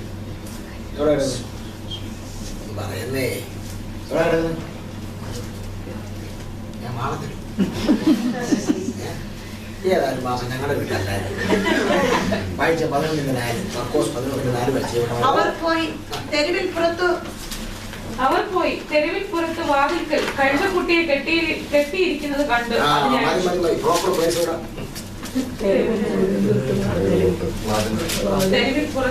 ഏതൊരു ഒന്നാമത്തെ ഓർക്കണം. തെരുവിൽ പുറത്ത് വാതിൽക്കൽ ദൂതുണ്ടായിരുന്നു. ഭയങ്കര ദൂതാണ്. ഇന്ന് രാത്രിയുടെ യോഗം നിർണായക യോഗമാണ്. ചിരിച്ചു തള്ളരുത് ഈ രാത്രി. ചിലരൊക്കെ ഞാൻ തമാശയ്ക്ക് പറഞ്ഞ വചനകത്ത് കയറാൻ പറഞ്ഞത് നിങ്ങൾ ചിരിപ്പിക്കാനെങ്കിൽ തലയ്ക്ക് കുളമൊന്നുമില്ല. എന്താ കാര്യം അറിയോ, ചില നിർണായക രാത്രി ചെയ്ത് തെരുവിൽ പുറത്ത് വാതിൽക്കൽ. അവ അകത്തുമല്ല പുറത്തുമല്ല, ഇവിടെ അതാ പറഞ്ഞത്. എന്ന് പറഞ്ഞാൽ ഈ ഉപവാസ പ്രാർത്ഥനയ്ക്ക് എന്ത് രക്ഷപ്പെടാനും സാധ്യതയുണ്ട്, സഭ രക്ഷപ്പെടാതിരിക്കാനും സാധ്യതയുണ്ട്. രണ്ടിന്റെ മധ്യത്തിൽ എന്ത് നിൽക്കുന്നത്? അകത്തുമല്ല പുറത്തുമല്ല, രണ്ടിന്റെയും നിർണായക മധ്യത്തിൽ. ചില കുടുംബങ്ങളുടെ നിപ്പിപ്പ് അങ്ങനെയാണ്. നീ രക്ഷപ്പെടാനും സാധ്യതയുണ്ട്, രക്ഷപ്പെടാതിരിക്കാനും സാധ്യതയുണ്ട്, വളരാനും സാധ്യതയുണ്ട്, തകരാനും സാധ്യതയുണ്ട്. രണ്ടിന്റെ മധ്യത്തിലാണ്. ഇതിലേത് വേണം ഇന്ന് രാത്രി നിങ്ങൾ തീരുമാനിച്ചോണം. അതുകൊണ്ടാണ് ഞാൻ പറഞ്ഞത് ഇന്ന് രാത്രി യോഗം നടക്കുമ്പോൾ സ്വർഗത്തിൽ ചെന്ന് ഒപ്പിടാൻ പോവുകയാണ്. കാരണം നീ വളരണോ, നീ തകരണോ, നീ ഉയരണോ, നീ രക്ഷപ്പെടണോ, ഇത് നിർണായക ഘട്ടത്തിൽ നിന്ന് ഉറപ്പുള്ളൊരു പ്രതലത്തിലേക്ക് ഈ രാത്രി ഇതിനെ ഒപ്പിടാൻ പോവുകയാണ്. അതുകൊണ്ട് ഇന്ന് രാത്രി വിശ്വസിച്ചോ. ദൈവാത്മാവ് സഭയോട് പറയുന്നു, നിന്നെ ദൈവം വിളിച്ചത് വാരിക്കണിക്കാനല്ല, നിന്നെ വിളിച്ചത് ഉടയാനല്ല,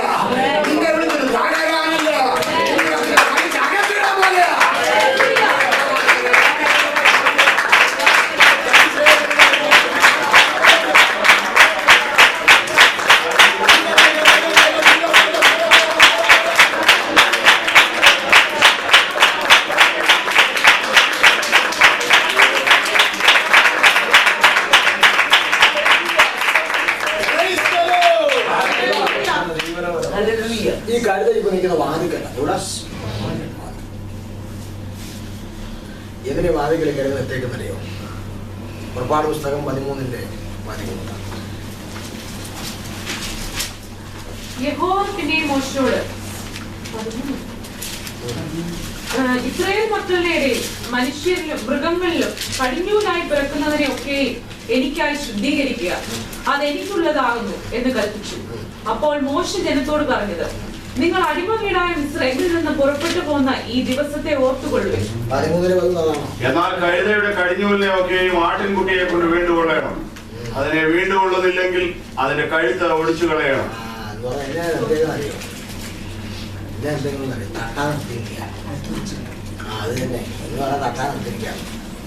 എന്ന് പറഞ്ഞാൽ ഇതിന് യജമാനൻ ഒരു ആട്ടുംകുട്ടിയെ കൊടുത്ത് ഇതിനെ വീണ്ടെടുക്കാനുള്ള സാമ്പത്തിക ശേഷിയില്ല, അല്ലെങ്കിൽ മനസ്സില്ല. അതുകൊണ്ട് ഈ കഴുത ഇപ്പൊ വാതിൽ കൊണ്ട് വെച്ചിരിക്കുന്ന അറിയോ? കഴുത്തൊടിച്ചു കൊള്ളും, നിമിഷങ്ങൾക്കകം ഇത് മരിക്കും. അതുകൊണ്ട് ഈ വാതിക്ക് നിർത്തിയിരിക്കുക. പട്ടണവാതിൽ, ശമരിയുടെ പടിവാതിൽ, നയ്യം പട്ടണത്തിന്റെ വാതിൽ, പട്ടണങ്ങൾക്ക് വാതിലുണ്ട്. അപ്പൊ ഈ പട്ടണത്തിനകത്ത് കയറുന്നവരും പട്ടണത്തിന് പുറത്തു പോകുന്നവരും വളരെ സഹതാപത്തോടെ ഈ കഴുത്തെ കയറുമായി നിൽക്കുന്ന കഴുതെ കഴിയുമ്പോൾ സഹതാപത്തോടെ വരും. കഷ്ടം, കുറച്ച് സമയങ്ങൾ കഴിയുമ്പോൾ എന്ത് ചെയ്യും? മരിക്കും. സഹതാപത്തോട് നോക്കിയിരിക്കുക. മരിക്കുമെന്ന് നാട്ടുകാർ മുഴുവൻ പറയുമ്പോഴാണ് ആ മരണക്കൂലി കഴിക്കാൻ ചിലരെ കർത്താവ് അഴിച്ചുകൊണ്ട് വരികയാണ്. മനസ്സിലാവുന്നത്? മരിക്കുമെന്ന് സഹതാപത്തോടെ ജനം പറയുമ്പോഴാണ് ആ കെട്ടടിക്കാൻ 2 എണ്ണത്തെ അഭിഷേകം ചെയ്ത് കർത്താവ് വിടുക. ഇന്ന് രാത്രി ദൈവാത്മാവിനോട് പറയുന്നു, ഈ 2013 തീരുന്നതിന് മുമ്പ് ചിലതിന്റെ കഴുത്തൊടിക്കുമെന്ന് പിശാച് നിനക്ക് നേരെ വെല്ലുവിളിക്കുമ്പോൾ ഇന്ന് രാത്രി യോഗത്തിൽ നിന്റെ കയറഴിക്കാൻ ഇന്ന് രാത്രി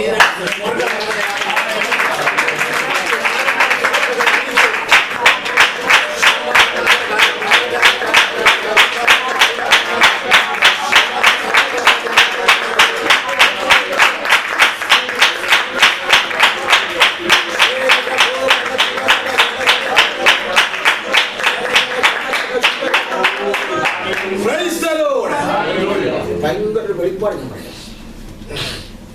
സാധാരണ ഈ തള്ളക്കഴുതയും ഒരു കുട്ടിക്കഴുതയും 2 കഴിഞ്ഞ അവരോട് അതൊന്ന് മത്തായി സുവിശേഷത്തിൽ ഞാൻ വായിപ്പിച്ച കാര്യം 2 പറയുന്നത്. തള്ളക്കഴുത കെട്ടിയിട്ടുണ്ട്, പിന്നെ അതിന് കുട്ടി എന്ത് ചെയ്യാറില്ല, കെട്ടാറില്ല. കാരണം തള്ളക്കഴുത ഇവിടെ നിൽക്കുന്നു, അതിൻ്റെ അപ്പുറത്ത് എന്ത് ചെയ്യത്തില്ല, കുട്ടി നീത്തില്ല, പോകത്തില്ല. എന്ന് പറഞ്ഞാൽ അർത്ഥം അറിയോ? അമ്മാമ്മയ്ക്ക് ബന്ധനോട് പിള്ളേർക്കില്ല, കൊണ്ടുന്നില്ല. അച്ഛമ്മ സന്തോഷിക്കണ്ട, അച്ഛനാരും കൂടെ പറഞ്ഞു പിള്ളേർക്ക് കേട്ടില്ല. കേട്ടാർക്ക് കേട്ടെന്നറിയോ? തള്ളയ്ക്കേ ഉള്ളൂ. പക്ഷെ തള്ളയുടെ കെട്ടഴിയാതെ പിള്ളേർ പരിധി വിട്ട് പുറത്തു പോകത്തില്ല. മനസ്സിലാവുന്നുള്ളൂ? ദാവീദ് ആരാധിച്ചപ്പോൾ ശലോമോൻ അനുഗ്രഹിക്കപ്പെട്ട കാര്യം എന്നറിയോ? അപ്പന്റെ കെട്ടഴിഞ്ഞപ്പോൾ മകൻ വിടുതൽ പ്രാപിച്ചു. നീ ഇവിടെ നിന്ന് കൈയടിക്കുമ്പോ, നീ ഇവിടെ ആരാധിക്കുമ്പോൾ നിന്റെ കെട്ട് മാത്രമല്ല, നിന്റെ തലമുറയെ ഒരു പരിധിക്കകത്ത് ഒതുക്കുക, നിന്റെ തലമുറയുടെ ഭാവിയെ ബന്ധിക്കുന്ന, നമ്മുടെ സ്വഭാവത്തെ ബന്ധിക്കുന്ന ചില പൈശാചിക മണ്ഡലങ്ങൾ ഇന്ന് നീ ആരാധിച്ചു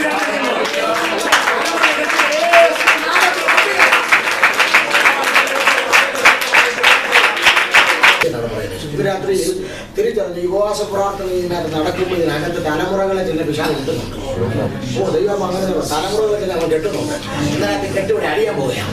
നീ ഉപവസിക്കാൻ തുടങ്ങിയപ്പോൾ മുതൽ നിന്റെ തലമുറയെ നീ അറിയാതെ കെട്ടുന്ന മണ്ണും ഭൂമിയും ആകാശം ഉള്ളിടത്തോളം കാലം അഴിയത്തിൽ എന്ന് പറഞ്ഞ് പിശാച് കെട്ടുന്ന കെട്ടുകൾ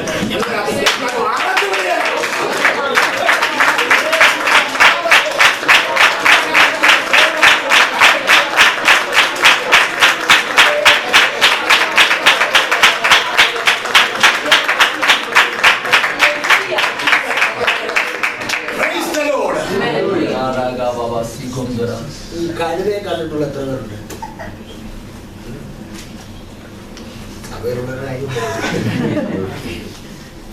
ഞാൻ ഈ അടുത്ത സമയത്ത് തേനിക്ക് പോയപ്പോൾ കണ്ടു കഴുതയുടെ പരിപാടി എന്നാ അറിയാം.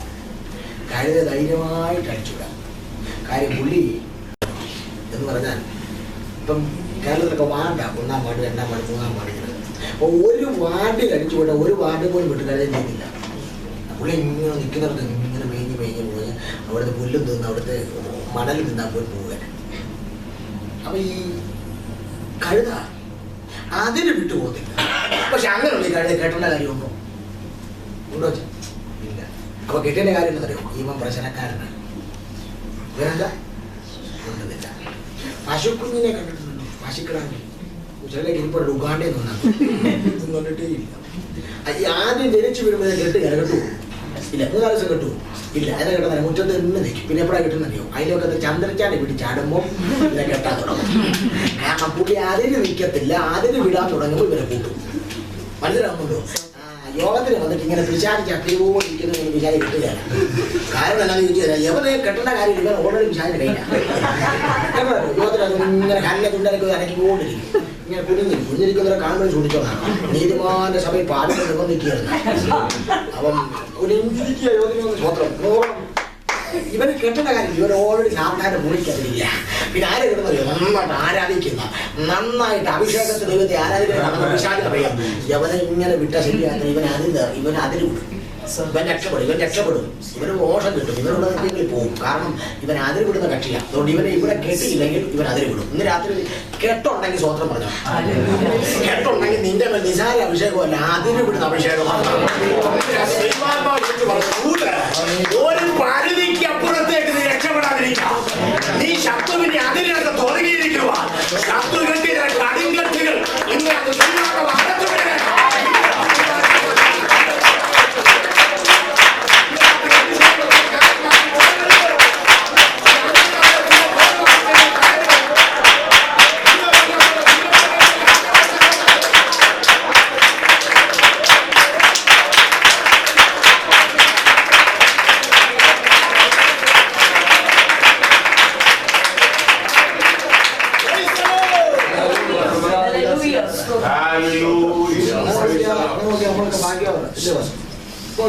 ഞാൻ ഭയങ്കര ഭാഗ്യമാണ്. വിചാരി ഇടയ്ക്കിടെ കിട്ടുമില്ല. അപ്പം ഞാൻ സ്വതന്ത്രം പറയും. കാര്യം പുള്ളിക്ക് പിശാചിനെ എന്താ മനസ്സിലായി? ഞാൻ നിസാര പുള്ളിയല്ല. നമുക്ക് ഇവരെയും പിടിയിട്ടിട്ടില്ല. നമ്മളിപ്പോഴും യോജിച്ചു ഞാൻ കൃമിയാണ്, പുഴുവാണ്.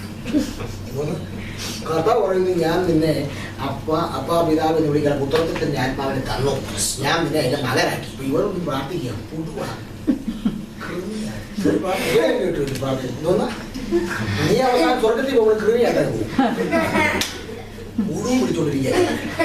പക്ഷെ ഇന്ന് ഉച്ചയ്ക്ക് ഞാൻ വേദോസം വായിക്കും. ദൈവമാണ് ഭയങ്കര തോന്നുന്നു, ഒറ്റ തോന്നും. ഞാനിങ്ങനെ വേദോസം വായിക്കുന്നത് ഇടയ്ക്കൊക്കെ വായിക്കുമ്പോൾ ഭയങ്കര കർത്താവ് പറഞ്ഞു. യാക്കോബിനെ കർത്താവ് വിളിച്ചു പുഴുവായ. എന്നിട്ട് അവർ വളരെ ഊതല അറിയോ? നിന്നെ ഞാൻ മൂർച്ച ഉള്ളത് കല്ലേറിയതുമായ മെതിമണ്ടിയാകും. അത് മനസ്സിലായില്ലേ? പുഴുവിനെ കണ്ടിട്ടുണ്ടോ? കണ്ടില്ല, പറഞ്ഞുതരാം. ഇത്രയേ ഉള്ളൂ. ഒരു ബോധങ്ങളാണ് ഈ പുറകിലത്തെ ഭാഗം ഇങ്ങനെ ഇങ്ങനെ പോലെ എടഞ്ഞെടുഞ്ഞ പോത്തും. ഈ ഒത്തിരി പരിമിതിയുള്ള ജീവിയാണെന്ത്. ഈ പരിമിതിയുള്ള ജീവിയെ നോക്കിയിട്ട് പറയാ നിന്നെ ഞാൻ ചിലത് പൊളിക്കുന്ന ഉപകരണമാക്കാൻ. ഈ പട്ടണത്തിന്റെ അകത്ത് പരിമിതികൾക്കകത്ത് ഒതുങ്ങുന്ന സമയം ഇന്ന് ദൈവാത്മ പറയുന്നു ചിലരെ പൊളിക്കുന്ന ഒരു മെതിവണ്ടിയാക്കി.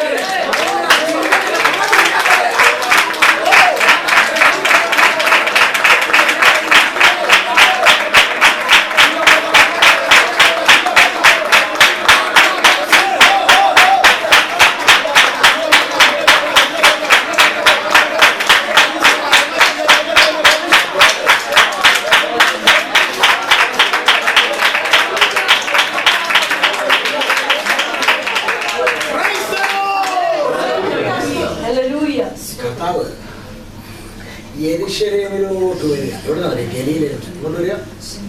ഗലീലയിൽ നിന്ന് വരുന്ന വഴി എരിവ് കയറി അവിടെ ഒരു ശാപത്തെ അടിച്ചിട്ട് വരിക. അങ്ങോട്ട് ഗലീല ടു യെരൂശലേം 60 കിലോമീറ്റർ ചരിത്രം പറയുന്നത്. ഞാൻ അളന്നൊന്നുമില്ല. വേദശാസ്ത്രന്മാർ പറയുന്നതാണ് 60 കിലോമീറ്റർ. 60 കിലോമീറ്ററിൽ യെരൂശലേമിനോട് സമീപിച്ചെന്ന് പറഞ്ഞാൽ അർത്ഥം തൊട്ടടുത്ത് 60 കിലോമീറ്ററിൽ 50 കിലോമീറ്റർ കർത്താവ് എങ്ങനെ അറിയോ? നടന്നു. ഇങ്ങനെ വന്ന് സിംഹഭാവവും അല്ലെങ്കിൽ ദീർഘദൂരം നടന്നു വന്നിട്ട് അല്പദൂരം കൂടെ ഉള്ളൂ. കർത്താവ് അവിടെ നിന്നിട്ട് പറയാം ഇനി ഞാൻ ഇവിടുന്ന് ചാടിക്കുറ വണ്ടി വരണോ? ചാടിക്കണമെങ്കിൽ കർത്താവിനെ ആ സമയത്ത് കൊച്ചു പിള്ളേരുടെ ഒരു സ്വഭാവമുള്ളൂ. പുള്ളിക്കാരൻ ഇത്ര ദീർഘദൂരം യേശു കർത്താവ് നടന്നു വന്നിട്ട് ഇപ്പൊ പറയാം 50 കിലോമീറ്റർ നടന്നു വന്നിട്ട് 10 കിലോമീറ്ററേ ഉള്ളൂ. 50 കിലോമീറ്റർ നടന്നു വന്നിട്ട് പുള്ളിക്കാരൻ പറയാ കഥാ പറയാ ഇനി ഞാൻ ഇവിടെ ചനിക്കണം ഈ വണ്ടി കൊണ്ടുവരണം. ഈ ശിഷ്യന്മാർ വണ്ടി അഡ്ജസ്റ്റ് ചെയ്യാൻ വേണ്ടി അവന്മാർ പെട്ട പാട്. കർത്താവിൻ്റെ പോലെ വാശി എന്ന് പറഞ്ഞാൽ എന്നാ വാശിയാന്ന് അറിയും. ചില പിള്ളേർ പറഞ്ഞു സൈക്കിൾ വാങ്ങിച്ചു തരാൻ ഞാൻ പഠിക്കുന്നില്ല എന്ന് പറഞ്ഞോല്ലേ. പറയാ കർത്താവ് പറയാ ഞാൻ ഇനി ഇവിടെ ചനിക്കണോ, വണ്ടി വന്നേ പറ്റൂ. ഞാൻ ചിന്തിച്ചു എന്തോ പരിപാടി എന്നാ മനുഷ്യൻ്റെ പോലെ സ്വഭാവമേ. അപ്പൊ ദൈവാത്മാവ് പറഞ്ഞ സ്വഭാവമല്ല, കർത്താവോട് നിന്നതിന് കാരണമുണ്ട്. ഇതൊരു പ്രവചന നിവർത്തിയാണ്. എന്താ യേശു ജനിക്കുന്നതിന് 750 വർഷത്തിന് മെസ്സയാവും, 480 വർഷത്തിന് സെക്കറിയാവും പറഞ്ഞു.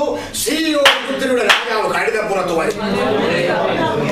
കാലഘട്ടങ്ങൾക്ക് മുമ്പത്തെ പ്രവചനം നടക്കണമെങ്കിൽ യേശു കൂടെ നിൽക്കണം.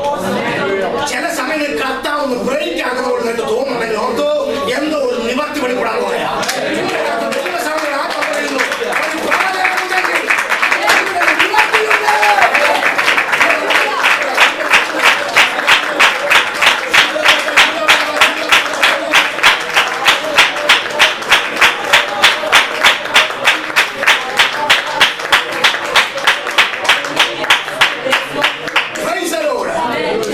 വിശ്വസിച്ചു നിന്നോട് പ്രവചനം ഉണ്ടെങ്കിൽ എന്തുണ്ട്?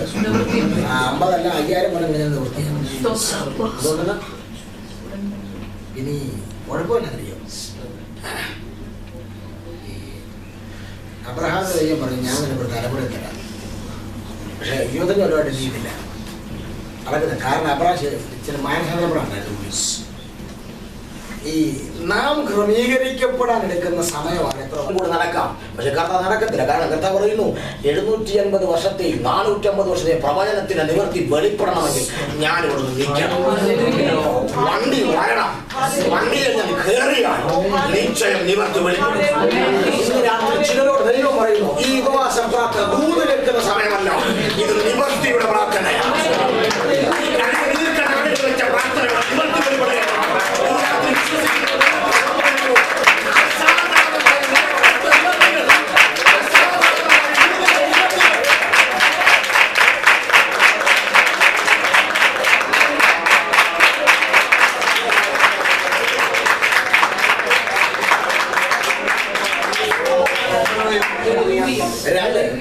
കർത്താവ് ഒരു കഴുതയുടെ പുറത്തല്ലെങ്കിൽ 2 കഴുതയുടെ പുറത്തെത്തിയെന്ന് പറഞ്ഞേ. വ്യക്തമായിട്ട് 10:20 പറഞ്ഞു 2 കഴുതയുടെ പുറത്തും 10 കിലോമീറ്റർ ഉള്ളെങ്കിൽ, ഇനി 50 നടന്നു വന്നല്ലോ, 10 കിലോമീറ്റർ ഉള്ളെങ്കിൽ കർത്താവ് 5 കിലോമീറ്റർ ഒരു കഴുതയുടെ പുറത്ത് കയറി.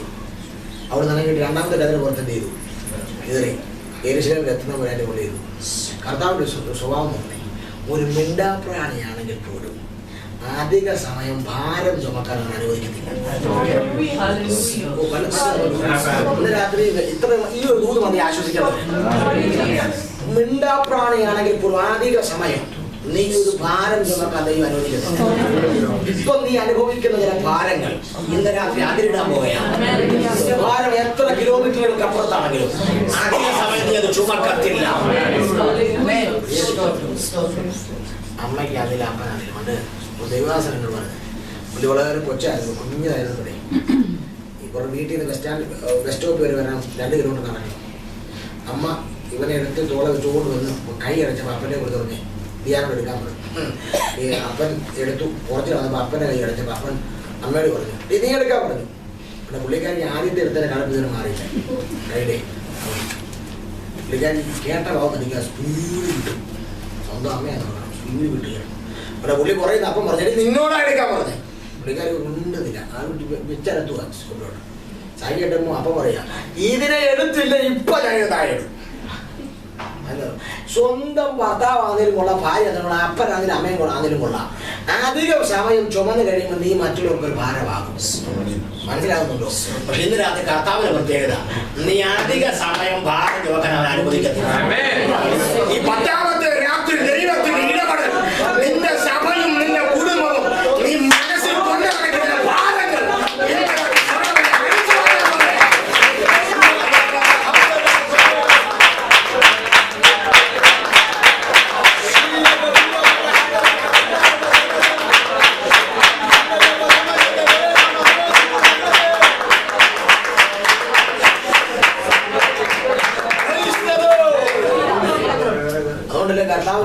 കർത്താവ് ഒരു വീട്ടിൽ പ്രസംഗിച്ചോണ്ടിരിക്കുക. 4 പേര് ഒരു പക്ഷപാതക്കാരനെ തോന്നുന്നു. 4 പേര് യോമാര് വന്നു ചുമന്നുകൊണ്ട് ഫ്രണ്ടിൽ കൂടെ എന്ത് ചെയ്യണം ഫ്രണ്ടിൽ ഇരിക്കുന്ന അമ്മമാർ മാറി കൊടുക്കില്ല. രണ്ട് വാദത്തിൽ തന്നെ ഇങ്ങനെ കുറ്റി അടിച്ചിരിക്കുക. നിങ്ങളുടെ ഇന്നത്തെ കാര്യമല്ല, നാളെ യോഗത്തിൽ വരാതിരിക്കരുത്. അങ്ങനെയുള്ളൂ. ഞാനല്ല ഇവിടുത്തെ വൈരാഗ്യം. ഞാൻ പ്രസംഗിച്ചിട്ട് വൈരാഗ്യം വല്ലതും ഉണ്ടെങ്കിൽ ഫോൺ നമ്പർ വാസ് തരും, എന്നെ വിളിച്ച് പറഞ്ഞാൽ വാദക്കളിരിക്കുക. പാവങ്ങൾ നാലെണ്ണത്തെ ചുമ്മിക്കൊണ്ട് ഒരു മാറി കൊടുക്കണ്ടേ കർത്താവ് എടുക്കൊണ്ട് എന്നാ സീറ്റ് പോകും. ചിലരെന്ത് ചെയ്തില്ല, മാറത്തില്ല. കാര്യം എന്താ വെച്ചാൽ അച്ഛനെ ഉച്ചു നോക്കും, ദേശം സീറ്റ് പോകും. എന്താ ചെയ്യാ, സീറ്റ് പോകും, മാറുകയല്ല. പക്ഷേ ഈ നാലെണ്ണത്തെ എനിക്ക് ഇഷ്ടപ്പെട്ടു. എന്താ അറിയോ, ഒന്നിനെങ്കിലും തോന്നുകൊണ്ട് വന്നല്ലോ, ഇവിടെ കുറഞ്ഞ കൊണ്ട് സമയം വരാൻ പറഞ്ഞിട്ട് ഇന്ന് അതിനെ കൂടെ കൊണ്ടുവരാൻ കൂടെ പാട്. സിസ്റ്റർ യോഗം വരുമോ പാസ്പോർട്ടിക്ക് രാവിലെ കാര്യം ഈ നാളത്തിന് പ്രത്യേകത അറിയോ, 1001 ചുമന്ന് സഭയെ കൊണ്ടുവരും. അതാണ് അഭിഷേകം എന്ന് പറയുന്നത്. ഇന്ന് രാത്രി പ്രാപിച്ചിട്ടേ പോകാവൂ.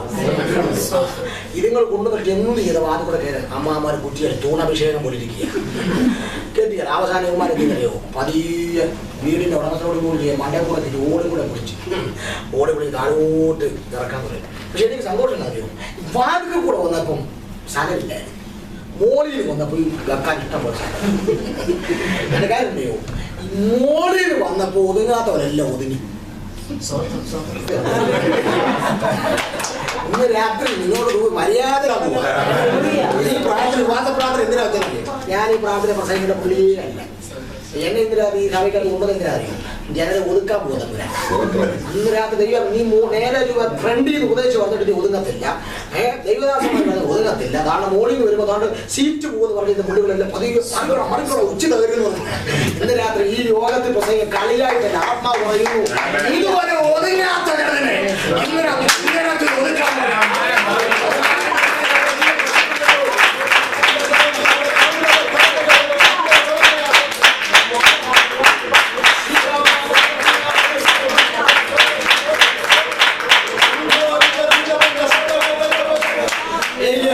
ഈ വീട്ടുകാരനെ ഒത്തിരി ഇഷ്ടപ്പെട്ടു.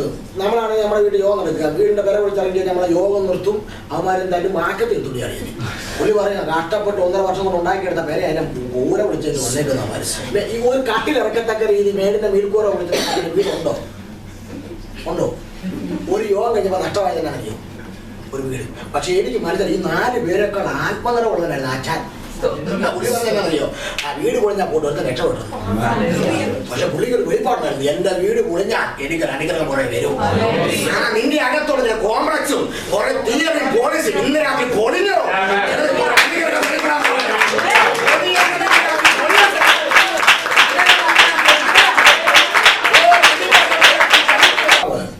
ഇവനെ ആദ്യം ചെയ്തതറിയോ, സൗഖ്യമാക്കിയിട്ട് മൈക്ക് കൊടുത്തു. ബ്രദർ എത്ര വർഷമായി നട്ടില്ല വേദന, അങ്ങോട്ട് ഓടിക്കും പറഞ്ഞോ. ഞാനും കൊണ്ടുവന്നില്ല. കർത്താവ് എക്സസൈസിൻ്റെ ആണല്ലേ. കർത്താവ് ആദ്യം പറഞ്ഞു നിന്റെ പാപത്തെ ഞാൻ മോചിക്കും. ഇവിടുത്തെ ഏമാന്മാർ ചെയ്യുന്നില്ല, രോഗത്തെ സൗഖ്യമാക്കുക. ഈ രോഗം സൗഖ്യമാക്കുന്നവന് സ്വർഗത്തിൽ വരത്തില്ല, ആക്കിവരും പ്രിയല്ല. കർത്താവിന്റെ എല്ലാ ശിശുവിടെ ആദ്യം പാപം മോചിക്കും. ഇന്നലെ ഞാൻ പറഞ്ഞില്ലേ, രോഗവിമുക്തമായൊരു രാജ്യം യേശു നമുക്ക് വാഗ്ദാനം ചെയ്തിട്ടില്ല. മറിച്ച് നിന്റെ പാപം മോചിക്കപ്പെട്ടാൽ രോഗം സൗഖ്യമായില്ലെങ്കിൽ നിത്യത വരും. മറിച്ച് നിന്റെ പാപം മോചിക്കപ്പെടാൻ നിന്റെ ക്യാൻസർ സൗഖ്യമാക്കിയാൽ നീ നരകത്തിൽ തന്നെ കിടക്കും. മറ്റേ കുടുംബങ്ങൾ കിടക്കും ധനവാന്റെ കൂടെ. ഇന്ന് രാത്രി തിരിച്ചറിഞ്ഞോ, കർത്താവ് ആദ്യം പാപത്തെ മോചിച്ചിട്ട് ഇടയ്ക്ക് എടുത്ത് നടക്കാൻ പറ്റും. കർത്താവിന് അധ്വാനിക്കുന്നവരും ഭാരം ചുമക്കുന്നവരുമായിട്ടുള്ളവരെ കർത്താവ് വിളിച്ച ആരെന്നറിയോ, ഒരു ഭാരമില്ല, സിമ്പിൾ കിടക്കുന്ന ഉള്ളിലല്ല, ഭാരം ചുമക്കുന്നവർ മാത്രം എടുത്ത് വന്നാൽ മതി. അല്ലാതെ എന്റെ പഞ്ചായത്തിൽ പോലും വന്നേക്കില്ല. എന്താ കാര്യം അറിയോ, ഇങ്ങോട്ട് വന്ന് ഭാരം ചുമന്നുണ്ടാ, പക്ഷെ അങ്ങോട്ട് പോകുന്ന നീ സ്വതന്ത്രമായിട്ട്. ഇന്ന് രാത്രി ഈ ലോകത്ത് വന്നപ്പോഴും പകലിനെ കുറിച്ച് എനിക്ക് ഭാരം ഉണ്ടായിരിക്കാം. എങ്ങനെ സെറ്റിലാകും, എങ്ങനെ നടക്കും, ഇന്ന് രാത്രി മറങ്ങി പോകുമ്പോൾ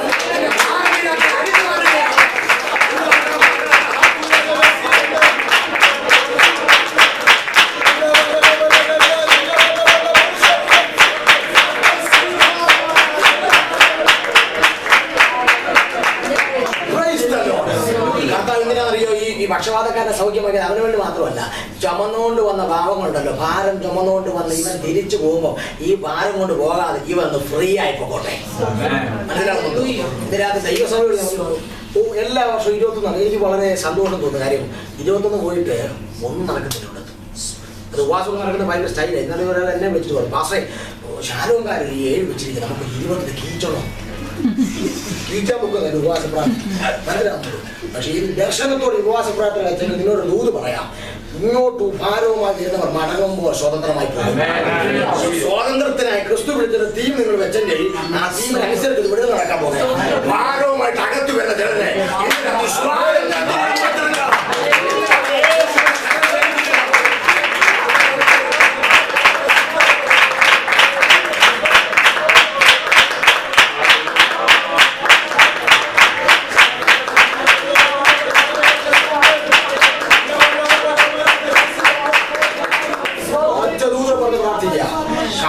കഴുത്തൊടിയേണ്ട കഴുതയുടെ പുറത്ത് യേശു കയറി. യേശു കഴുതപ്പുറത്ത് വരുമ്പോൾ വസ്ത്രങ്ങളെല്ലാം അഴിച്ചു നിരത്തിലോട്ടിട്ടു. ഒലിവ് കൊമ്പുകളും ഈന്തപ്പനയുടെ കൊമ്പുകളും എല്ലാം വെട്ടി നിലത്തോട്ടിടുകയാ. കുരുത്തോലകൾ വെട്ടി നിലത്തോട്ടിടുമ്പോൾ കഴുത ഇങ്ങനെ മനസ്സിൽ പറയുക, എന്തോ വിടുതലായി കിട്ടുന്നു. അതിന്റെ കാര്യം ആ കെട്ടുമൂട്ട് കിടന്നപ്പോൾ ആ ഒലിവരെ കിട്ടിയിരുന്നെങ്കിൽ വായി വെള്ളം കൂടി പുറത്തു പോയതാണ്. പക്ഷെ കിട്ടിയില്ല. കെട്ടുമൂട്ട് കിടന്നപ്പോൾ ആ കുരുത്തോല കിട്ടിയിരുന്നെങ്കിൽ പുള്ളി ആഗ്രഹിച്ച നടന്നില്ല. പക്ഷെ ഇപ്പോൾ യേശു പുറത്ത് വന്നപ്പോൾ താൻ ആഗ്രഹിച്ചത് കാഴ്ചകൊണ്ട് വരാൻ തുടങ്ങി. മനസ്സിലാകുന്നുണ്ടോ? എന്താ നീ ആഗ്രഹിച്ചിട്ട് കിട്ടാനെന്നറിയാൻ കഴിഞ്ഞ വർഷം നീ കെട്ടുമൂട്ടില്ല. നീ എവിടെ കിടന്നത്? ഒന്നാമതിനെ കെട്ടിക്കിടക്കുകയായിരുന്നു. പക്ഷെ ഇന്ന് രാത്രി ദൈവാത്മാവ് സഭയോട് പറയുന്നു, നീ ഇന്നലകളിൽ ആഗ്രഹിച്ചത് നിന്റെ കാഴ്ചപ്പെട്ട് വരാൻ പോകും.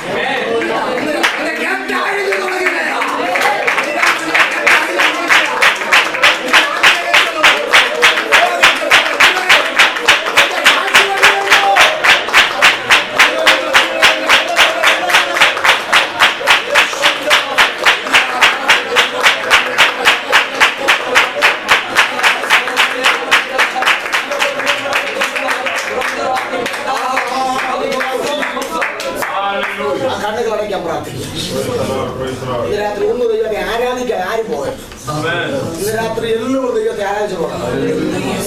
നിന്നെ ലാസർ ഉയർത്തുവെങ്കിലും ലാസർ ചലിക്കണമെങ്കിൽ അവന്റെ ദേഹത്തെ കെട്ടടിയണം. യേശു പറഞ്ഞു, അവനെ കെട്ടടിപ്പിൻ. ഒരുത്തൻ കൈയടിക്കാതിരിക്കുന്ന കണ്ടാൽ അവനവര് കേട്ടുണ്ട്. ഒരുത്തൻ ആരാധിക്കാതിരിക്കുന്ന കണ്ടാൽ അവനവര് കേട്ടുണ്ട്. ഇന്ന് രാത്രി ആരാധിച്ചു മടങ്ങി പൊക്കൂ. നീ കഴിഞ്ഞ ഒക്ടോബർ മാസത്തിലും കഴിഞ്ഞ 2013-ലും 2012-ലും പ്രാർത്ഥിച്ചിട്ട് കിട്ടാതെ ആഗ്രഹിച്ചിട്ട് നടക്കാത്ത വിഷയങ്ങൾ ഇന്ന് രാത്രി നിന്റെ കെട്ടഴിയുമ്പോ